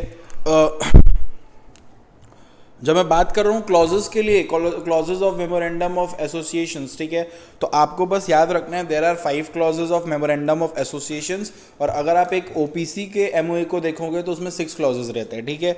नंबर 1 आता है नेम क्लॉज, सिचुएशन क्लॉज का मतलब होता है register office clause, right. Number 3 जो आता है ऑब्जेक्ट क्लॉज, 4 आता है लायबिलिटी क्लॉज, 5th आता है कैपिटल क्लॉज, और एक नॉमिनी क्लॉज रहता ही रहता है अगर आप एक ओपीसी खुले हुए, ठीक है। आपको इसके अंदर का एक्सप्लेनेशन पढ़ने का कोई ज़रूरत नहीं है, to be on a very much frank note. आप बस याद रखिएगा, नाम अगर एक प्राइवेट कंपनी हो अपने नाम के आगे प्राइवेट लिमिटेड लगाता है, और अगर एक पब्लिक कंपनी हो अपने नाम के आगे लिमिटेड लगाता है, राइट, बस। अच्छा, उसके बाद कुछ रूल्स है रिजर्वेशन ऑफ नेम्स का, मैं आपको इसको समझाता हूँ। What are the rules of reservation of name. जब कभी भी कंपनी नाम रिजर्व करता है तो ध्यान से समझिएगा, कंपनी का एक स्टेप होता है, जो जब वो कंपनी इनकॉर्पोरेट होता है ना, उसका कुछ एक स्टेप होता है, जिसमें से वन ऑफ द स्टेप है applying for reservation of name, अपने नाम को रिजर्व करना। यानी कि आप अपने कंपनी का क्या नाम रखना चाहते हो उसको रिजर्व करना पड़ता है आपको। तो आप जब नाम चूज करें ना, उसका कुछ रूल्स है, राइट। जैसे यहाँ पे पहला लाइन लिखा है ना, ये फॉलो नहीं होता तो आप इसको इग्नोर करो। यहाँ पे सिंपल सा मतलब समझा रहा है कि ये रूल्स बताता है कि आप जो नाम रिजर्व कर रहे हो वो आपका जो कंपनी का नाम होना चाहिए वो आइडेंटिकल नहीं होना चाहिए और टू नियरली रिजेंबल नहीं होना चाहिए। बोलने का मतलब है कि एक जैसा नहीं होना चाहिए एग्जिस्टिंग कंपनी से, या एकदम सेम नहीं होना चाहिए, ठीक है। और किसी भी तरह से वो ऐसा कोई वर्ड यूज़ ना करे जो ये इंडिकेशन दे कि वो रिलेटेड विद गवर्नमेंट है, वो रिलेटेड विद गवर्नमेंट है, ऐसा कुछ भी इंडिकेशन वो ना दे। जब तक सेंट्रल गवर्नमेंट का अप्रूवल ना ले गया हो, आप कुछ ऐसा वर्ड यूज़ नहीं कर सकते जो ये इंडिकेशन दे कि हम लोग रिलेटेड विद गवर्नमेंट है, ठीक है। याद रखिएगा एमसीक्यू के लिए, अगर नया नाम आप रिजर्व करते हो तो नया नाम रिजर्व होता है 20 दिन के लिए, और अगर आप अपने एग्जिस्टिंग कंपनी का नाम रिजर्व करते हो, सर एग्जिस्टिंग कंपनी का क्यों नाम रिजर्व करेंगे, हो सकता है हम अपने एग्जिस्टिंग कंपनी का नाम चेंज करना चाहते हैं, तो अगर आप अपने एग्जिस्टिंग कंपनी का नाम चेंज करना चाहते हो तो वो नाम रिजर्व रहेगा 60 दिन के लिए, राइट, बस। और आपको इसमें से कुछ भी पढ़ने का ज़रूरत नहीं है। नेक्स्ट आ जाइए, अच्छा, ये MCQs के लिए दे सकते हैं, जैसे कि फॉर्म्स ऑफ मेमोरेंडम, बोलने का मतलब है टेबल ABCDE। हम लोग क्या करते हैं, हम लोग जिस तरह के कंपनी को खोलते हैं उसके मेमोरेंडम को हम लोग उसका जो फॉर्मेट है, परफॉर्मा है, वो हम लोग इस टेबल में पा सकते हैं। तो आप बस याद रखिएगा कौन सा टेबल किस तरह के कंपनी के MOA को डिनोट करता है, बस इतना ही, ठीक है। अब आ जाइए alteration of memorandum of association and alteration of article of association, ठीक है। दो डॉक्यूमेंट्स का ऑल्टरेशन मतलब चेंजेस। तो मैंने अभी आपको क्या बताया बच्चा, मैंने आपको क्या बताया, मैंने बोला कि ध्यान से देखिएगा, कंपनी में दो डॉक्यूमेंट होते हैं, एक होते हैं मेमोरेंडम ऑफ एसोसिएशन और दूसरी तरफ होंगे आर्टिकल ऑफ एसोसिएशन, ठीक है। अब ध्यान से देखिए, दो डॉक्यूमेंट्स होते हैं, मेमोरेंडम ऑफ एसोसिएशन और article of association. Memorandum of association जो रहता है ये एक डॉक्यूमेंट रहता है, ये भी एक तरह का डॉक्यूमेंट रहता है विच ले डाउन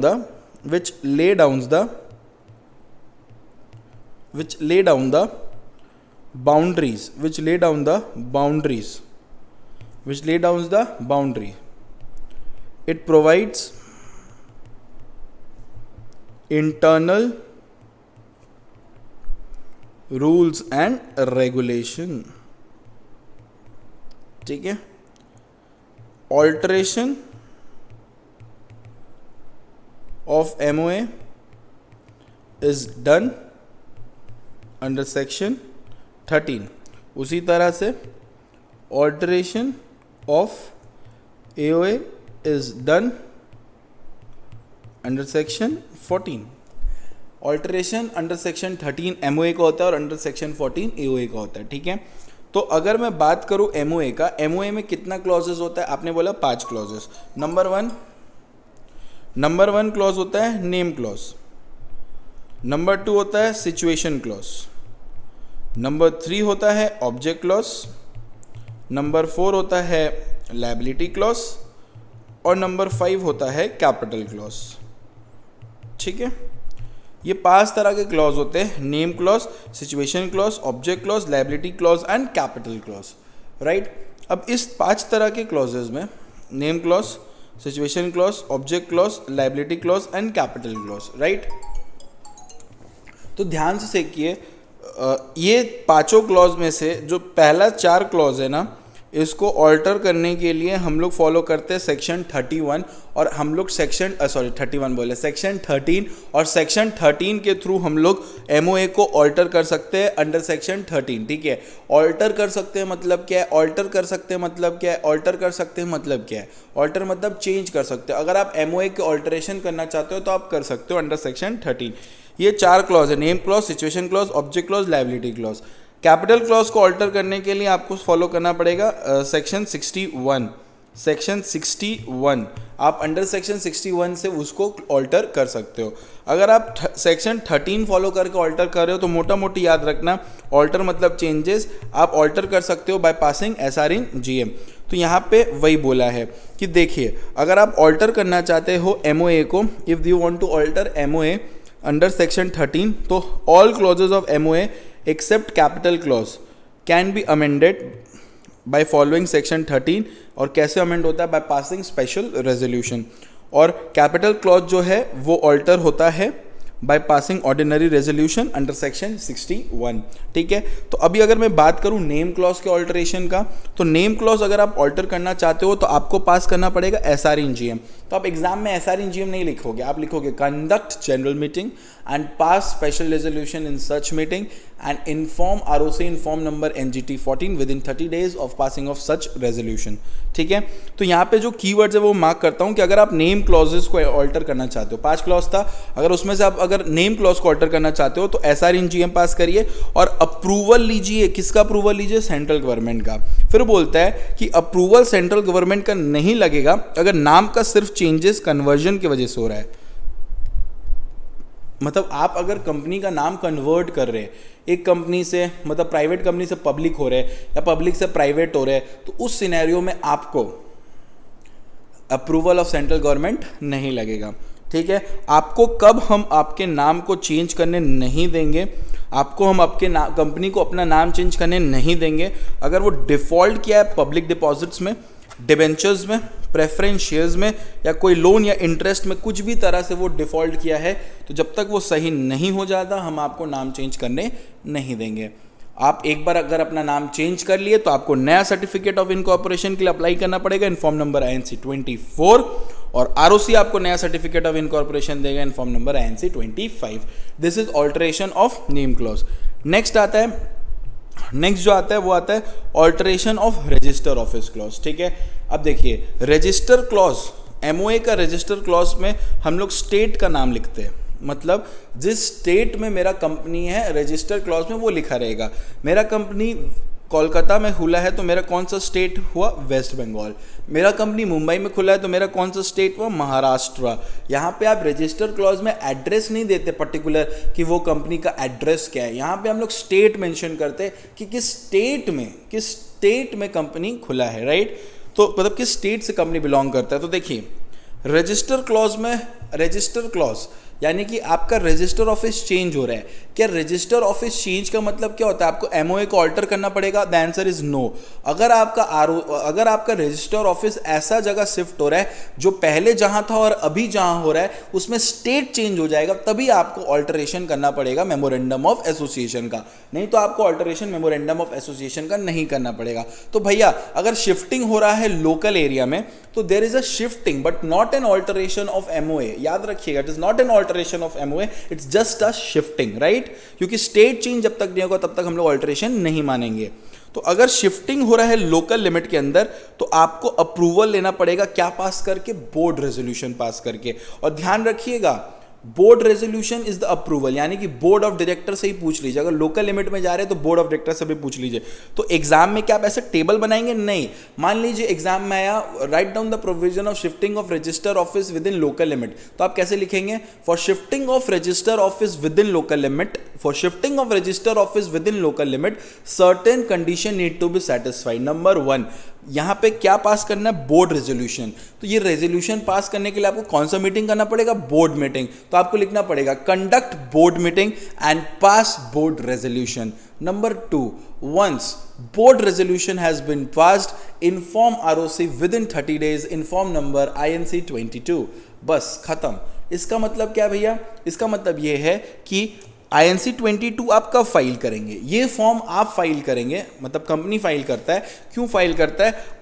वो नोटिस देता है। नोटिस मतलब इंफॉर्मेशन देता है। क्या चीज़ का इंफॉर्मेशन देता है? ऑफ सिचुएशन और change of situation of register office. Register office कहाँ है उसका इंफॉर्मेशन, या रजिस्टर ऑफिस कहाँ से कहाँ चेंज हो रहा है उसका इंफॉर्मेशन देता है। कितना दिन में देगा? 30 days। 30 days कहाँ से? जो भी लास्ट अप्रूवल है, यानी कि बोर्ड रेजोल्यूशन ही मेन अप्रूवल है, वहाँ से 30 days। Are we through with this? 1 minute. ठीक है बच्चा लोग, अब ध्यान से सुनो। अगर शिफ्टिंग ऑफ रजिस्टर ऑफिस हो रहा है outside the local limit but ROC और स्टेट चेंज नहीं हो रहा, again there is not an alteration, only a shifting. उस केस में अगर लोकल लिमिट के बाहर जा रहे हो तो बोर्ड रेजोल्यूशन भी लगेगा और स्पेशल रेजोल्यूशन भी लगेगा। और याद करो मैंने आपको क्या बताया था, जब जब स्पेशल रेजोल्यूशन तब तब MGT 14, और एक बार रजिस्टर ऑफिस चेंज होगा आपको बार बार INC 22 देना पड़ेगा। यहाँ पे INC 22 आप देंगे 30 दिन के अंदर, लेकिन स्पेशल रेजोल्यूशन से 30 दिन के अंदर। ऊपर 30 दिन अंदर था बोर्ड रेजोल्यूशन। सर याद कैसे रहेगा सर? लास्ट अप्रूवल क्या है? ऊपर में लास्ट अप्रूवल बोर्ड रेजोल्यूशन था, यहाँ पे लास्ट अप्रूवल स्पेशल रेजोल्यूशन है, तो लास्ट अप्रूवल से ही 30 दिन के अंदर, राइट बेटा? यहाँ तक क्लियर हुआ? सर इसको लिखेंगे कैसे? मान लीजिए एग्जाम में आया shifting of register office outside the limit, outside the local limit without the change of register office and the state. For shifting of register office certain condition need to satisfy। Number 1 conduct board meeting and pass board resolution. Number 2, conduct general meeting and pass special resolution. Once the special resolution has been passed, inform ROC, inform number MGT 14 within 30 days. ठीक है? After shifting of register office, inform ROC, inform number INC 22 within 30 days of passing of special resolution. अब आपका register office shift हो रहा है एक ROC से दूसरा ROC में, यानी कि स्टेट सेम है बट ROC का जुरिस्डिक्शन अलग है। नॉर्मली 2 स्टेट होते हैं जहां पे 2 ROCs रहते हैं, एक होते हैं महाराष्ट्र और एक होते हैं तमिलनाडु।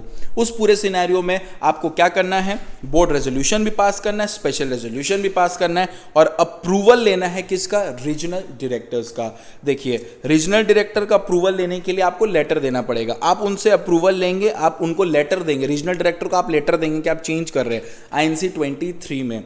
वो जो भी ऑर्डर देंगे, जो भी मतलब हाँ का ही ऑर्डर देंगे, अगर वो हाँ का ऑर्डर दिए तो उस ऑर्डर का copy, once more I repeat myself, application आप देंगे INC 23 में रीजनल डायरेक्टर को कि मेरे को प्लीज अप्रूवल दे दो, वो जो भी ऑर्डर दिए वो ऑर्डर का कॉपी आप जमा करेंगे ROC के पास INC 28 में कि देखिए मेरे को इनका अप्रूवल मिल गया है, और आप अपने रजिस्टर ऑफिस को चेंज करने के बाद, शिफ्ट करने के बाद ROC को इन्फॉर्म कर देंगे, इन्फॉर्म नंबर INC 22 में। अगर आपका ये स्टार मत दे दो, ये बहुत फेमस क्वेश्चन है, from one state to another state में क्या होगा। तो अगर आप एक स्टेट से दूसरे स्टेट में जा रहे हो, आपका एक स्टेट से दूसरे स्टेट में आप शिफ्ट हो रहे हो, उस पूरे सिनेरियो में आपको बोर्ड रेजोल्यूशन पास करना पड़ेगा, स्पेशल रेजोल्यूशन पास करना पड़ेगा, और यस यस यस आपको अप्रूवल लेना पड़ेगा। आपका अप्रूवल किसका लेना पड़ेगा? आपको अप्रूवल लेना पड़ेगा सेंट्रल गवर्नमेंट का, और सेंट्रल गवर्नमेंट को भी आप एप्लीकेशन देंगे इन्फॉर्म नंबर INC 23 में, लेकिन सेंट्रल गवर्नमेंट ऑर्डर तभी पास करेगा अगर वो सेटिस्फाई हो जाता है कि शिफ्टिंग करते वक्त आपने क्रेडिटर का कंसेंट लिया है। तो इस केस में शिफ्टिंग भी होता है और इस केस में ऑल्टरेशन भी होता है। कुछ बच्चे अगर नहीं लिख सकते तो हैंड रिटन नोट्स का डिमांड कर सकते हैं। Again I am writing my number.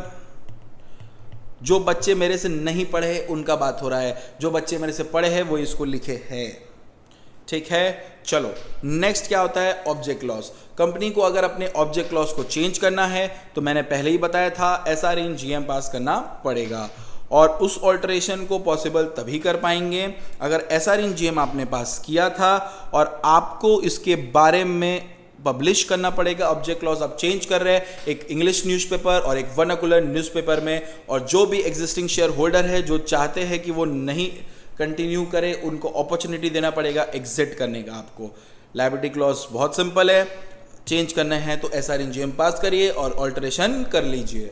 Next आता है कैपिटल क्लॉज। कैपिटल क्लॉज का ऑल्टरेशन अंडर सेक्शन 61 होता है। इसको ऑल्टर करने के लिए, शेयर कैपिटल को ऑल्टर करने के लिए आपको चेक करना पड़ेगा कि देयर मस्ट बी, मतलब what do you mean by alteration of share capital?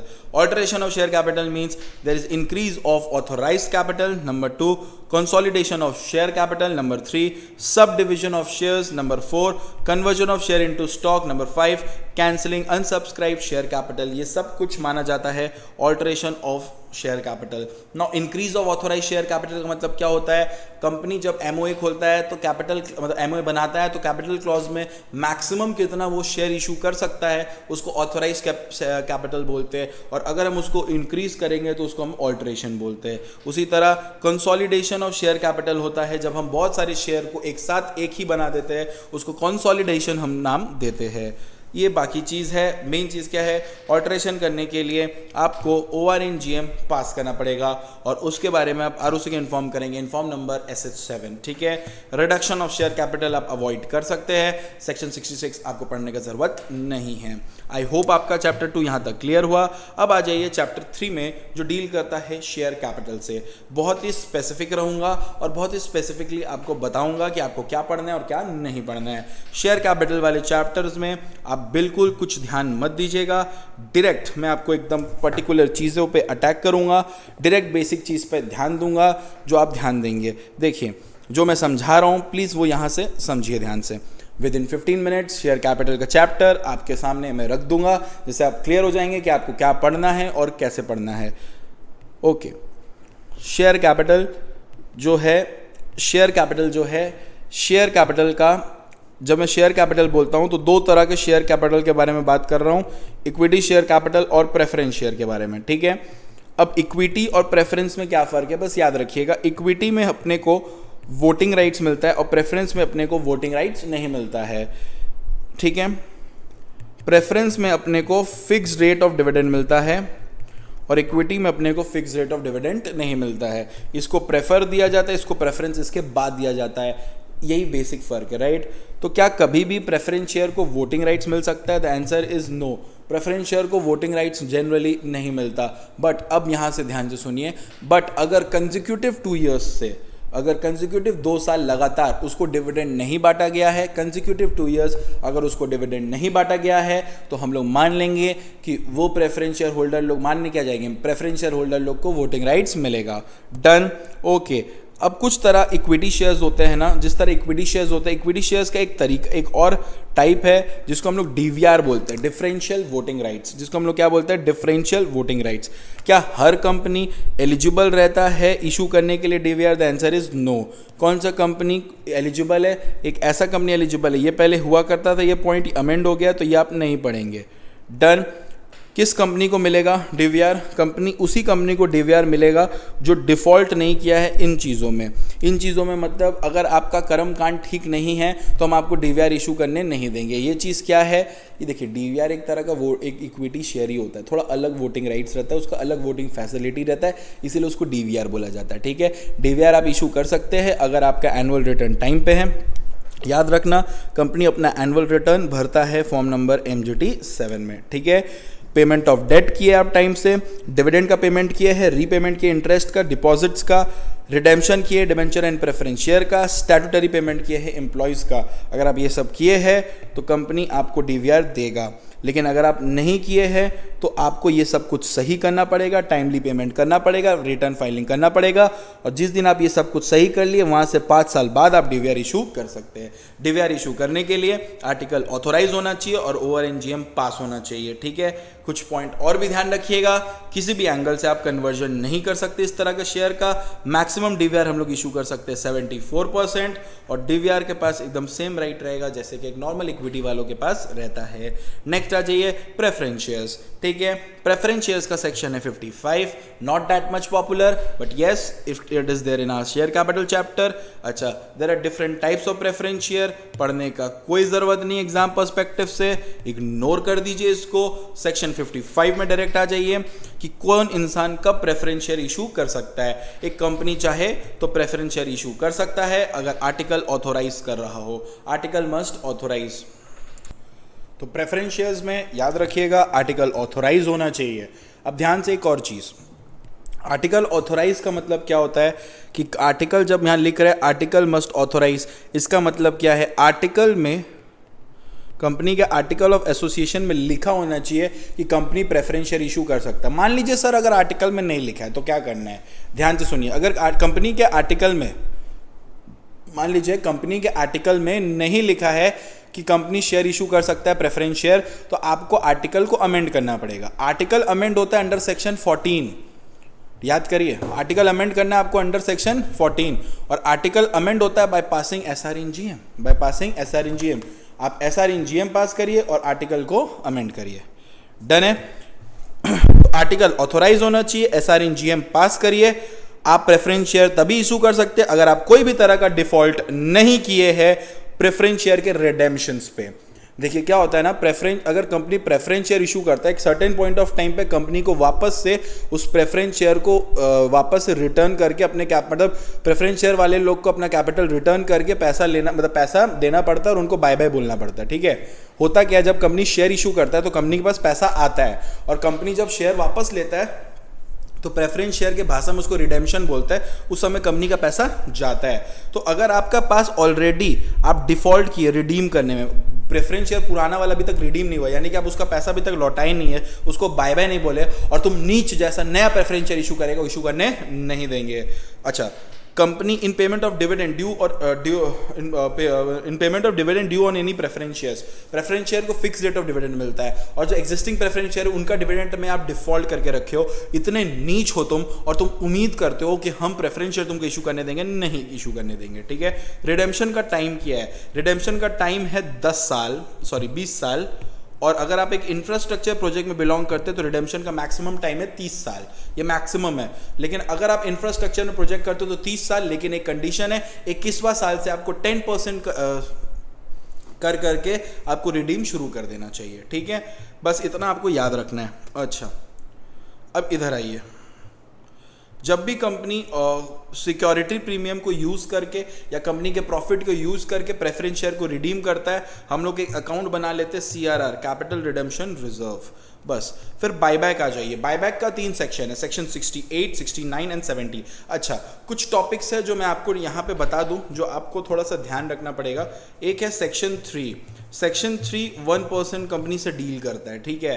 ये 1% कंपनी से डील करता है मतलब क्या, ये सेक्शन 3 के बारे में आपको पढ़ना पड़ेगा। नॉर्मली सेकंड जो इंपॉर्टेंट है, जो आपको पढ़ना पड़ेगा, दैट इज प्रोस्पेक्टस। मैंने प्रोस्पेक्टस को अच्छी तरह से आपके कॉपी में लिखाया है। 4 तरह के प्रोस्पेक्टस होते हैं, आपको प्रोस्पेक्टस से सारे डिटेल्स को पढ़ना है, ठीक है। डेप्थ में नहीं पढ़ना, टाइप्स पढ़ना है। एब्रीस्ट क्या होता है, रेड हियरिंग क्या होता है, सेल्फ क्या होता है, ये सब आपको थोड़ा ज़्यादा फोकस करना है, ठीक है। ओके। बायबैक, बायबैक जो है उसका सेक्शन है सेक्शन 68, सेक्शन 69 एंड सेक्शन 70, ठीक है। बायबैक का सेक्शन है सेक्शन 68, 69 एंड 70। ये जो बायबैक है, बायबैक का मतलब क्या होता है सर? बायबैक और प्रेफरेंस शेयर में क्या होता है, यहाँ पे भी कंपनी शेयर खरीद लेता है वापस से। कंपनी जो शेयर इशू किया रहता है वापस से वो ले लेता है। लेकिन बायबैक सिर्फ और सिर्फ कौन से शेयर का होता है बताइए? इक्विटी शेयर्स का। बायबैक सिर्फ और सिर्फ इक्विटी शेयर्स का होता है। और जब हम बायबैक कर रहे होते हैं इक्विटी शेयर्स का, जब हम बायबैक कर रहे होते हैं इक्विटी शेयर्स का, मतलब जब हम इक्विटी शेयर्स को वापस इक्विटी शेयर होल्डर लोग को बाय बाय बोल रहे होते हैं, उसी कंसेप्ट को बायबैक बोलते हैं। बायबैक का रूल्स एंड रेगुलेशन पे ध्यान दीजिए कि जो भी कंपनी बायबैक करना चाहता है उसका कुछ प्री बायबैक फॉर्मेलिटी और पोस्ट बायबैक फॉर्मेलिटी है।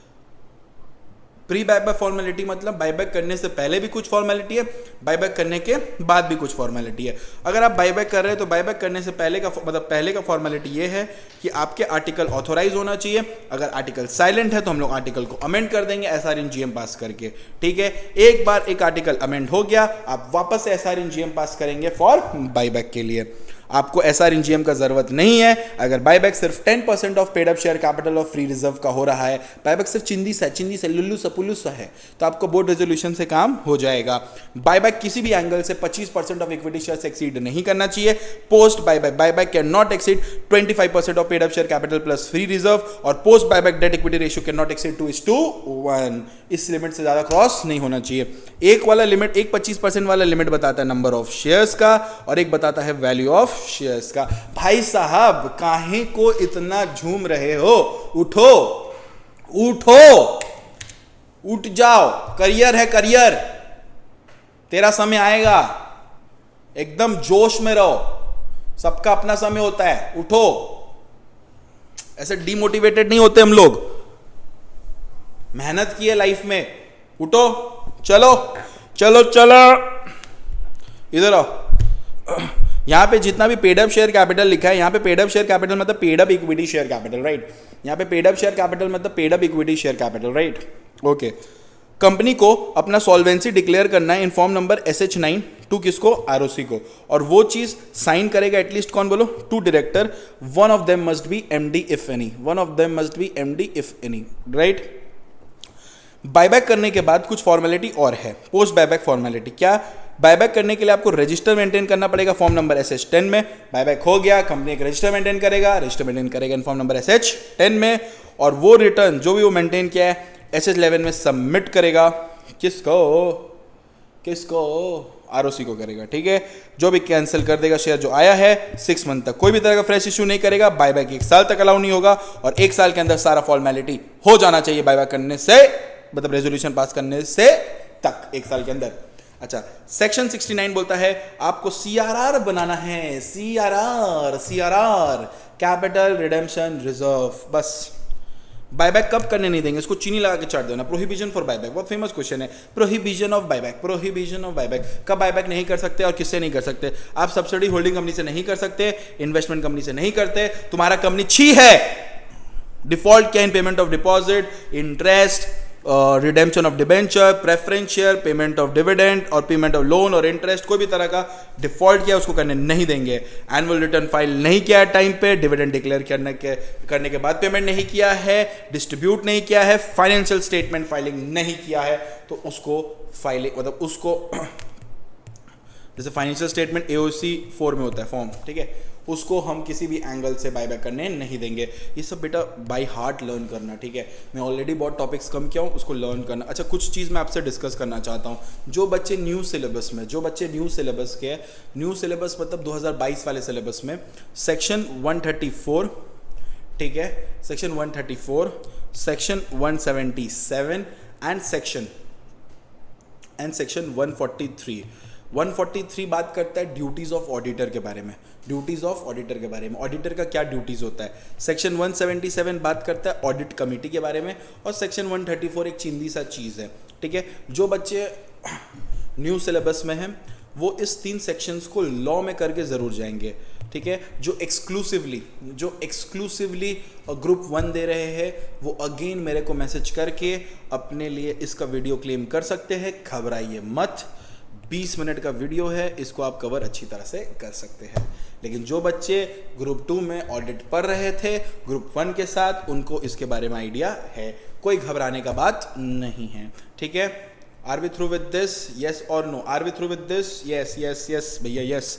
नेक्स्ट आ जाइए राइट इशू। देखिए मैं आपका यहाँ पे शेयर कैपिटल जितना कवर अच्छी तरह से कर दे रहा हूँ, मीटिंग्स वगैरह में मैं नेक्स्ट मतलब जो नेक्स्ट वीडियो हमारा मेरा एक इसके पहले एक छोटा सा वीडियो रहेगा 3-4 मिनट का, जहाँ पे मैंने ABC एनालिसिस कर चुका हूँ, और मैंने ऑलरेडी इसके पहले मतलब अभी से यहाँ तक मैंने ऑलरेडी इसका छटपिट कट की आपको कट एंड पेस्ट कुछ बेसिक चीज़ दे दिया। मैं आपसे कुछ और डिस्कस करना चाहता हूँ। जब हम लोग CMA इंटर लॉ पढ़ते हैं ना, तो कुछ टॉपिक जैसे deposits, right, deposits, charge, debentures, इसको लेके आप माथा पेची मत करना। मैं डिस्क्रिप्शन बॉक्स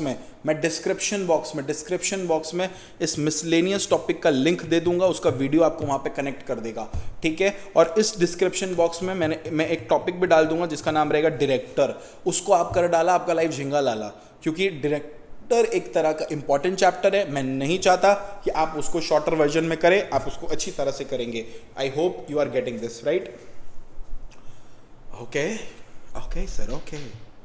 नेक्स्ट आता है राइट इशू। राइट इशू का सेक्शन बताइए। राइट इशू का सेक्शन है सेक्शन 62। राइट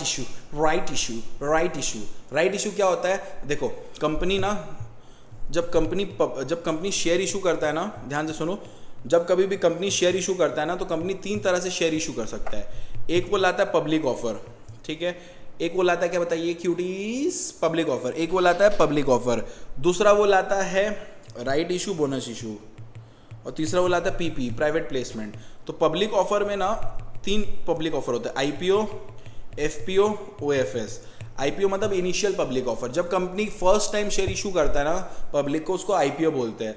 तो देखो जब कंपनी फर्स्ट टाइम इशू करता है शेयर, उसको IPO बोलते हैं, और उस समय उसके पास कुछ शेयर होल्डर आ जाते हैं, जिसको आज के लैंग्वेज में हम लोग एग्जिस्टिंग शेयर होल्डर बोलते हैं। तो कंपनी जब IPO के बाद फर्दर और शेयर इशू करता है, उसको FPO बोलते हैं, राइट। तो कंपनी यहाँ पे बोलता है कि कंपनी सुनो, जब कभी भी तुम फर्दर इशू ऑफ शेयर लाओगे ना, तो वो फर्दर इशू पब्लिक को करने से पहले अपने एग्जिस्टिंग शेयर होल्डर लोग से ही पूछ लेना क्या वो लोग खरीदने के लिए इंटरेस्टेड है। अगर वो लोग इस शेयर को खरीदने के लिए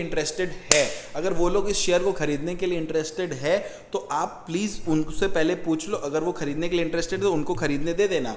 आप जो ये अधिकार उनको दिए हो वापस से FPO में शेयर खरीदने का, और साथ ही साथ उस राइट के साथ एक और राइट भी जाता है जिसको हम लोग बोलते हैं right to renounce. Right to renounce मतलब हम एग्जिस्टिंग वाले को मौका दे रहे खरीदने का, अगर वो नहीं खरीदता तो उसको और एक राइट देते हैं रिनाउंस का। इसका मतलब क्या होता है, वो चाहे तो इसको और भी किसी और को ट्रांसफर कर सकते हैं, राइट किसी और को भी ट्रांसफर कर सकते हैं, उसको हम लोग राइट टू रिनाउंस बोलते हैं, राइट।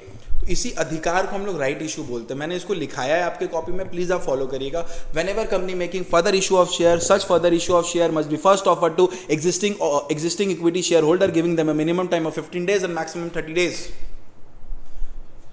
आप जब एग्जिस्टिंग वाले को ऑफर करते हो तो एक टाइम लिमिट दोगे ना डिसाइड करने का कि वो खरीदना चाहता है कि नहीं, तो मिनिमम 15 दिन और मैक्सिमम 30 दिन। इस दिन के अंदर वो लोग अपना इंटरेस्ट बता देगा कि वो लोग को खरीदना है कि नहीं खरीदना है। याद रखिएगा, कंपनी चाहे बिना एग्जिस्टिंग वाले को ऑफर किए बाहर वाले को भी दे सकता है, लेकिन उसके पहले उसको SR इन GM पास करना पड़ेगा। अच्छा, कंपनी अगर कभी भी कन्वर्टेबल डिबेंचर इशू करता है किसी को, कन्वर्टेबल डिबेंचर का मतलब जो फ्यूचर में जाके इक्विटी में फिर से कन्वर्ट हो जाएगा, उसको भी इशू करने से पहले उसको SR इन GM पास करना पड़ेगा। बस और कुछ नहीं। इसका मैं टेक्निकल वर्ड यूज़ कर दिया हूँ, आप ध्यान रखिए, आप टॉपिक पे फोकस करिए। नेक्स्ट आता है बोनस इशू। बोनस इशू ज़रूर पढ़ना है हम लोगों को। बोनस इशू के अंदर क्या आता है, प्लीज़ ध्यान से समझिए। बोनस इशू के अंदर क्या आता है, प्लीज़ प्लीज़ प्लीज़ प्लीज़ ध्यान से समझिए। बोनस इशू, जब मैं वर्ड यूज़ करता हूँ बोनस इशू का मतलब होता है कंपनी ना अपने तरफ से शेयर इशू करता है by using either free reserve, security premium और सीआरआर। याद करिए मैंने सीआरआर कहाँ बनाया, रिडेम्पशन और प्रेफरेंस शेयर में अगर प्रॉफिट यूज़ करेंगे सीआरआर बनेगा, और बाईबैक करेंगे तो सीआरआर बनेगा। ये सीआरआर का पहला यूज होता है बोनस इशू के लिए। तो bonus issue company CRR, security premium और फ्री रिजर्व यूज करके करता है। कोई भी कंपनी को हम बोनस इशू करने नहीं देंगे, ये वाला याद रखिएगा स्टार मार्क्स पे। ऑथोराइज बाय इट्स आर्टिकल, जब तक आर्टिकल ना बोले, बोर्ड का रिकमेंडेशन ना हो और उसको ऑथोराइज ना किया गया हो जनरल मीटिंग में। ऑथोराइज नहीं किया गया जनरल मीटिंग मतलब आपको बोनस इशू के लिए क्या पास करना पड़ेगा, ओआर इन जीएम। ठीक है, याद रखिएगा कंपनी को बोनस इशू करने नहीं देंगे। कंपनी बोनस इशू नहीं कर सकता, कंपनी बोनस इशू नहीं कर सकता अगर वो डिफॉल्ट किया in the payment of statutory due of the employee such as contribution to provident fund, gratuity and bonus. ठीक है, ये सब किए हो तो नहीं करने देंगे। डिविडेंड के बदले ही बोनस शेयर इशू होता है। अच्छा, शेयर सर्टिफिकेट, शेयर वारंट का जरूरत नहीं है। सिक्योरिटी प्रीमियम का यूजेस पढ़ लीजिएगा, ये 6 यूजेस चीनी लगा के चार्ट जाइएगा कि जो सिक्योरिटी प्रीमियम अकाउंट बनता है इस 6 काम के लिए बनता है। जैसे कि बोनस इशू के लिए प्रिलिमिनरी एक्सपेंसेस। प्रिलिमिनरी एक्सपेंसेस का मतलब क्या होता है क्यूटीज, प्रिलिमिनरी एक्सपेंसेस का मतलब होता है कंपनी जब कभी भी इनकॉर्पोरेट होता है, बहुत सारा खर्चा होता है, कंपनी खुलने से पहले वाला खर्चा एक्सपेंसेस उससे एडजस्ट कर सकते हैं। कोई भी तरह का कमीशन पे किए हो इशू करते वक्त शेयर या डिबेंचर, तब डिस्काउंट या फिर प्रीमियम या बायबैक। ठीक है, ओके। क्या कोई भी कंपनी डिस्काउंट पे शेयर इशू कर सकता है? द आंसर इज नहीं। सिर्फ एक तरह का शेयर डिस्काउंट में इशू हो सकता है, that is sweat equity shares. Okay okay okay okay, चलिए स्वेट इक्विटी शेयर्स। ऐसा हालत हो जाना चाहिए क्या तुम्हारे एग्जाम्स के पहले? पागल है क्या? एकदम जोश में, जोश। इधर आइए, स्वेट इक्विटी शेयर्स क्या होता है? स्वेट इक्विटी शेयर्स क्या होता है? एक ऐसा बंदा जो कि एक एम्प्लॉई है कंपनी का, वो इतना अच्छा काम किया, इतना मेहनत काम किया, अपना पसीना बहाया है और पसीना बहा के कंपनी को 3 चीज़ दिया है। क्या 3 चीज़ दिया भैया? नो हाउ दिया, पहचान दिया है उसको, उसका राइट अवेलेबल किया आईपीआर में, ऐसा कुछ आविष्कार किया जिसको कंपनी के नाम पे आईपीआर इशू हो गया है, जैसे कि पेटेंट हो गया, कुछ ऐसा आविष्कार कर दिया, या फिर उस कंपनी में वैल्यू एडिशन हुआ उसके रहने के लिए, तो कंपनी खुश होके, क्योंकि वो इतना पसीना बहाया, खुश होके उसको कंपनी का कुछ शेयर्स दे देता है, आइदर कम प्राइस में या ऐसे ही क्योंकि इतना पसीना बहाया है। उसी को हम लोग स्वेट इक्विटी शेयर्स बोलते हैं, उसी को हम लोग स्वेट इक्विटी शेयर्स बोलते हैं। बस ये यहाँ तक हुआ, बस इधर कुछ नहीं, डायरेक्ट ये कि what are the condition for issuing sweat equity shares. कब हम लोग स्वेट इक्विटी शेयर्स इशू करेंगे और कैसे करेंगे? कंपनी कभी भी जब स्वेट इक्विटी शेयर्स इशू करेगा तो वो तभी इशू कर सकता है जब तक उसको 1 साल कंप्लीट हुए ना हो गया हो। ठीक है, स्वेट इक्विटी शेयर्स ऑलरेडी ऐसा शेयर्स होना चाहिए जो ऑलरेडी इशूड है, नया कुछ नहीं है, प्रमोटर अपना हिस्सा से निकाल के उसको दे देता है, ले भाई ले। ठीक है, number 3 article must authorise. Number 4 SR in GM must be passed, SR in GM must be passed. Sweat equity के लिए एसआर इन जीएम पास करना पड़ेगा। ठीक है, और अगर आप एक लिस्टेड कंपनी है तो आपको सेबी का गाइडलाइन भी फॉलो करना पड़ेगा, और एक अनलिस्टेड कंपनी को कंपनी का रूल्स फॉलो करना पड़ता है। जो भी होल्डर है स्वेट इक्विटी शेयर्स का वो पारी पासू रहेगा। पारी पासू मतलब ऐसा नहीं कि पसीना छी एकदम ऐसा नहीं करना है, पसीना वसीना नहीं है यहाँ पे, कोई प्रॉब्लम नहीं है, एकदम पारी पासू रहेगा, सेम रैंक, इक्विटी वाला और स्वेट वाला एकदम सेम माना जाएगा। ठीक है, अलॉटमेंट ऑफ स्वेट इक्विटी होना चाहिए विद इन कितना मंथ्स बताइए? 12 मंथ्स। ठीक है, अरे उठो पढ़ो, सो रहा है नीच। सीलिंग लिमिट है स्वेट इक्विटी शेयर्स का, कुछ सीलिंग लिमिट है। सीलिंग लिमिट क्या बोलता है? सीलिंग लिमिट बोलता है ये लिमिट है, इसके ऊपर स्वेट इक्विटी शेयर आप इशू नहीं कर सकते। ये आप एमसीक्यूज के लिए याद रखना, ये लिमिट है। स्वेट इक्विटी शेयर्स एक बार इशू हो गया तो वो लॉक इन रहेगा 3 साल के लिए, वो लॉक इन रहेगा, बंद करके रखोगे, जाने नहीं देंगे तुझे। ठीक है, तो और कंपनी रजिस्टर मेंटेन करेगा स्वेट इक्विटी शेयर्स का inform number SH3, inform number SH3, inform number SH3। ठीक है, वो गाना याद है तुम लोगों को? वो तुम लोग को मैं ऐसे तो मैं सड़ा हुआ गाता हूँ, फिर भी मैं तुम लोग को सुनाना चाहता हूँ। गाना है, ठीक है, वो बहुत 2 लाइन है ऐसा गाना है, देखो। रुक जाना नहीं तू कभी हार के, रुक जाना नहीं तू कभी हार के, कांटों पे चल के मिलेंगे साए बहार के। ओ राही गाओ गाओ गाओ, तुम लोग को सीएमए का कसम गाओ गाओ एक बार। ओ राही आ जाओ, क्या करवा रहे हो तुम लोग मेरे से, इधर आओ। ESOP, employee stock option plan, employee stock option plan. Employee stock option plan क्या होता है भैया? ये एक ऐसा स्टॉक ऑप्शन प्लान है जो हम लोग देते हैं किसको? एम्प्लॉय को। हम लोग ये ऑप्शन देते हैं किसको? एम्प्लॉय को। ये जो एम्प्लॉय होता है स्टॉक ऑप्शन प्लान में, इसको हम लोग रिटेन करने के लिए, इसको अपने बाहों में रखने के लिए, इसको अपने पास रखने के लिए, ठीक है, इसको रिटेन करने के लिए हम लोग इसको जो स्टॉक देते हैं उसको एम्प्लॉय स्टॉक ऑप्शन प्लान बोलते हैं। टू बी वेरी फ्रैंक, ज़्यादा पढ़ना नहीं, इसको मत पढ़ना, एकदम बस इतना याद रखना। अगर ईसॉप देना चाहते हो तो SRNGM पास करना पब्लिक कंपनी के लिए, ORNGM करना प्राइवेट कंपनी के लिए। कोई भी ऐसा नहीं लगेगा अगर आप एक स्टार्टअप कंपनी हो, ठीक है। कुछ और नहीं पढ़ना इसमें से। छी okay. Allotment of securities, allotment of securities का सेक्शन 39 और 40 है, ठीक है। सेक्शन 39 और 40 बोलता है कि जब कभी भी एक कंपनी शेयर इशू करना चाहता है तो सबसे पहला स्टेप कंपनी क्या करता है? प्रोस्पेक्टस इशू करता है। अगर किसी कंपनी को शेयर इशू करना है तो सबसे पहले वो क्या इशू करेगा बताइए? प्रोस्पेक्टस इशू करेगा। एक बार कंपनी जब प्रोस्पेक्टस इशू करता है उसी दिन वो अपने आप को अप्लाई कर देता है लिस्टिंग के लिए। देखिए, ये मार्केट में वो शेयर बेचना चाहता है, लिस्टिंग तो होना चाहिए ना, कहीं ना कहीं लिस्टिंग तो होना चाहिए ना, किस मार्केट में जाके हम बेचेंगे, there must be certain listing, right. तो एक कंपनी जब शेयर इशू करता है ना तो सबसे पहले उसको क्या करना पड़ता है कि पहले प्रोस्पेक्टस इशू करना पड़ता है, ठीक है। प्रोस्पेक्टस इशू करता है और उसी दिन वो अप्लाई कर देता है अपने आप को लिस्टिंग के लिए, ठीक है, कोई भी स्टॉक एक्सचेंज में लिस्टिंग के लिए। तो ध्यान से सुनिए, कंपनी अलॉटमेंट कब करेगा आपको? कंपनी तभी अलॉटमेंट करेगा जब 5 कंडीशन फुलफिल होगा। कितना कंडीशन फुलफिल होगा? 5 कंडीशन। अगर ये 5 कंडीशन फुलफिल नहीं होगा तो कंपनी आपको अलॉटमेंट नहीं करेगा। कंपनी आपको अलॉटमेंट नहीं करेगा, कभी नहीं करेगा, कभी नहीं करेगा, कभी नहीं करेगा, कभी नहीं करेगा, कभी नहीं करेगा। कंपनी आपको अलॉटमेंट नहीं करेगा, ठीक है भैया। कब कंपनी अलॉटमेंट नहीं करेगा भैया? कब कंपनी अलॉटमेंट नहीं करेगा? हमें देखो 5 कंडीशन फुलफिल करना पड़ेगा, 5 कंडीशन। MCDPR, मैकडोनल्ड से प्यार है हमको। MCDPR number 1 condition, minimum subscription. देखिए, मिनिमम सब्सक्रिप्शन मतलब शेयर अलॉट करने से पहले कंपनी चेक करेगा कि उसके पास मिनिमम सब्सक्रिप्शन आया कि नहीं, कि मिनिमम लोग इंटरेस्टेड है कि नहीं शेयर खरीदने में। As per companies act minimum subscription लिखा रहता है प्रोस्पेक्टस में। लेकिन देखिए, हम लोग ना सेबी का सुनेंगे। 2 केस में आपको सेबी का सुनना पड़ेगा। अगर आप एक लिस्टेड कंपनी हो तो आपको सेबी का सुनना ही पड़ता है, ठीक है। 2 केस के एक ही केस ही हुआ, ठीक है। लिस्टेड कंपनी है, सेबी का सुनेंगे आप, सीधा बात, क्योंकि लिस्टेड के अंदर ही सारा कवर हो जाता है। ओके, तो ध्यान से देखो, मैंने क्या बोला कि अगर आप एक मिनिमम अलॉटमेंट करना चाहते हैं तो मिनिमम सब्सक्रिप्शन होना चाहिए कितना, जो अमाउंट लिखा हुआ है प्रोस्पेक्टस में। But as per SEBI guideline कितना % minimum subscription? 90% of the total issue, जो आपको 30 दिन में मिल जाना चाहिए, राइट। अच्छा, मिनिमम एप्लीकेशन मनी आना चाहिए एज पर सेबी गाइडलाइन कितना आना चाहिए? 25%। अच्छा, जो भी पैसा आ रहा है उसको आप सेपरेट बैंक अकाउंट में डिपॉजिट करिए। उस सेपरेट बैंक अकाउंट को हम लोग बोलते हैं एस्क्रो। लेकिन आज के समय पे ये सब नौटंकी नहीं होता। आज के समय पे एक सॉफ्टवेयर यूज होता है जिसका नाम है एस्बा। एस्बा में क्या होता है कि आपका जो अमाउंट है ऑलरेडी आपके बैंक में ही ब्लॉक हो जाता है, ब्लॉक। ओके।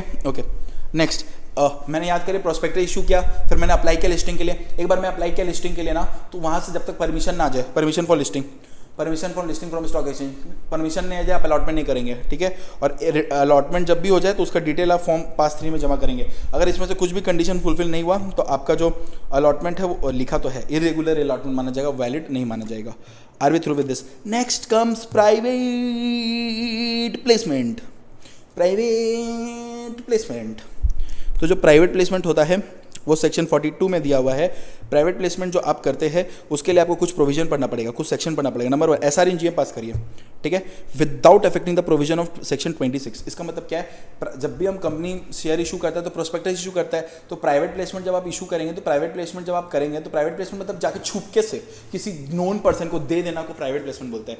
मतलब कंपनी बोलता है लो तुम ही लो शेयर, तुम ही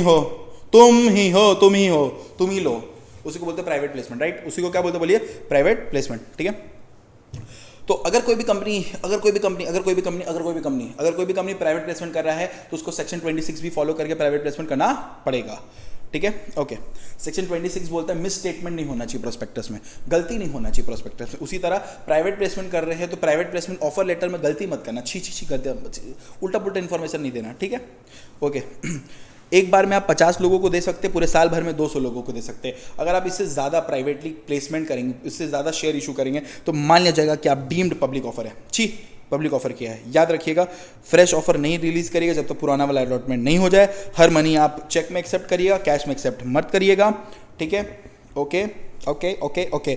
अलॉटमेंट हो जाना चाहिए 60 दिन में, ये वाला कर दो। अगर अलॉटमेंट नहीं हुआ 60 दिन में तो amount should be refunded with in 15 days, नहीं तो इंटरेस्ट लग जाएगा, ठीक है। बस प्राइवेट प्लेसमेंट हो गया, प्राइवेट प्लेसमेंट हो गया बेटा, ठीक है। अच्छा, ये मेरा चैप्टर 3 हो गया। अब नेक्स्ट जो चैप्टर आता है, यहाँ पे लिखा हुआ है refer class note chapter meeting, ठीक है। मीटिंग का चैप्टर आता है, मीटिंग्स, ठीक है। अब सुनो, मीटिंग्स में ना मैं आपको एक चीज़ बताता हूँ, आप क्या पढ़ना चाहते हो मीटिंग्स में, ठीक है, क्योंकि मीटिंग्स में बहुत अच्छी तरह से पढ़ाया हूँ, उसमें आपको रिविजन्स की ज़्यादा ज़रूरत नहीं है। मीटिंग्स में आपको पढ़ना क्या है, AGM के बारे में पढ़ना है, एनुअल जनरल मीटिंग, ठीक है। एनुअल जनरल मीटिंग के बारे में पढ़ना है, उसमें ज़्यादा डिटेलिंग्स नहीं, एनुअल जनरल मीटिंग के बारे में आपको पढ़ना है अच्छी तरह से। उसके बाद आपको EGM में पढ़ना है, एक्स्ट्राऑर्डिनरी जनरल मीटिंग, ठीक है। EGM के बारे में पढ़ना है, सेक्शन 100 आपको अच्छी तरह से पढ़ना है। उसके बाद आपको 101 नोटिस पढ़ना है, ठीक है। 103 कोरम पढ़ना है, कोरम में महा डिटेल नहीं पढ़ना, कोरम कब कितना लगता है उतना आपको याद रखना है। 104 चेयरमैन पढ़ना है, 105 आपको प्रॉक्सी पढ़ना है, ठीक है। 108 आपको ई वोटिंग पढ़ना है, 108 आपको क्या पढ़ना है, ई वोटिंग पढ़ना है। और एक टॉपिक आता है जिसका नाम है पोस्टल बैलेट, जिसका नाम क्या बोलिए, पोस्टल बैलेट, बस इतना ही पढ़ना है। अब कुछ टॉपिक्स हैं जो मैं आपसे चीज़ डिस्कस करना चाहता हूँ।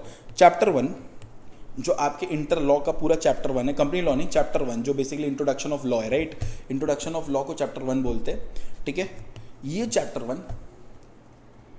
कॉमा सर्टेन टॉपिक्स जैसे कि postal ballot, conversion of LLP into company, ठीक है। ये वाला पोर्शन आपको मैं अलग से दूंगा ताकि आप ये पढ़ के जाए अच्छी तरह से, डन है। और आपका ये वाला चीज़ हो गया, ठीक है। डायरेक्टर वाले चैप्टर के लिए जो मोस्ट इंपॉर्टेंट टॉपिक है, डिस्क्रिप्शन में मैं लिंक्स दे दूंगा, और उसी के अंदर ना एक टॉपिक रहेगा मिसलेनियस करके, miscellaneous company law, right. Director part 3 के साथ ही है वो मिसलेनियस कंपनी लॉ, उसमें आप मिसलेनियस टॉपिक्स के बारे में पढ़ के अपना साथ को समाप्त कर सकते हैं, ठीक है। दिस वीडियो इज़ अप्रॉक्स 1.5 घंटा का वीडियो है, ठीक है। और यहाँ पे जो मैं डिस्क्रिप्शन में डालूंगा टोटल मिला के 2.5 घंटा। अगर 2.5 घंटा में मैं आपको 40 दिला सकता हूँ तो सोच सकता हूँ कि आप उसको यूज़ करेंगे, ठीक है, गिव अप नहीं करेंगे, और यस सपोर्ट करेंगे मेरे को आगे भी और हमेशा। तुम लोग के दुआ के कारण, तुम लोग के अच्छे विश के कारण मैं खड़ा हूँ, जिंदा खड़ा हूँ और एकदम खुले में खड़ा हूँ। बहुत सपोर्ट मिलता है तुम लोगों का, thank you so much. Birthday wishes, इतना सारे बर्थडे विशेस आए, मैं सब स्टोरी रिपोस्ट नहीं कर पाया, उसके लिए हाथ जोड़ के मैं माफ़ी मांगना चाहता हूँ। मैंने बहुत जन का स्टोरी रिपोस्ट नहीं किया, बट ट्रस्ट में इतना प्यार आप लोग अनकंडीशनली करते हो ना, मेरे को रहा नहीं जाता, मतलब मैं एक्सप्रेस नहीं कर पाता, इतना एक्सप्रेसिव मैं हूँ ही नहीं। बट आप लोग मेरे को इतना प्यार दे दे के एकदम, मतलब इतना ज़्यादा प्यार दे दो कि मैं मोटा हो गया हूँ। लेकिन I will be back soon, 6 packs coming soon, आ रहा है। यहाँ तक क्लियर हो बेटा, घबराना नहीं बेटा, फाड़ देंगे एकदम, मुंह तोड़ देंगे एकदम, साला फाड़ के अलग कर देंगे एकदम। इधर आ जाओ, ये कंपनी लॉ का क्लियर हो गया ना, क्या पढ़ना है क्या नहीं पढ़ना है, एकदम क्लियर हो गया, ठीक है। Love you.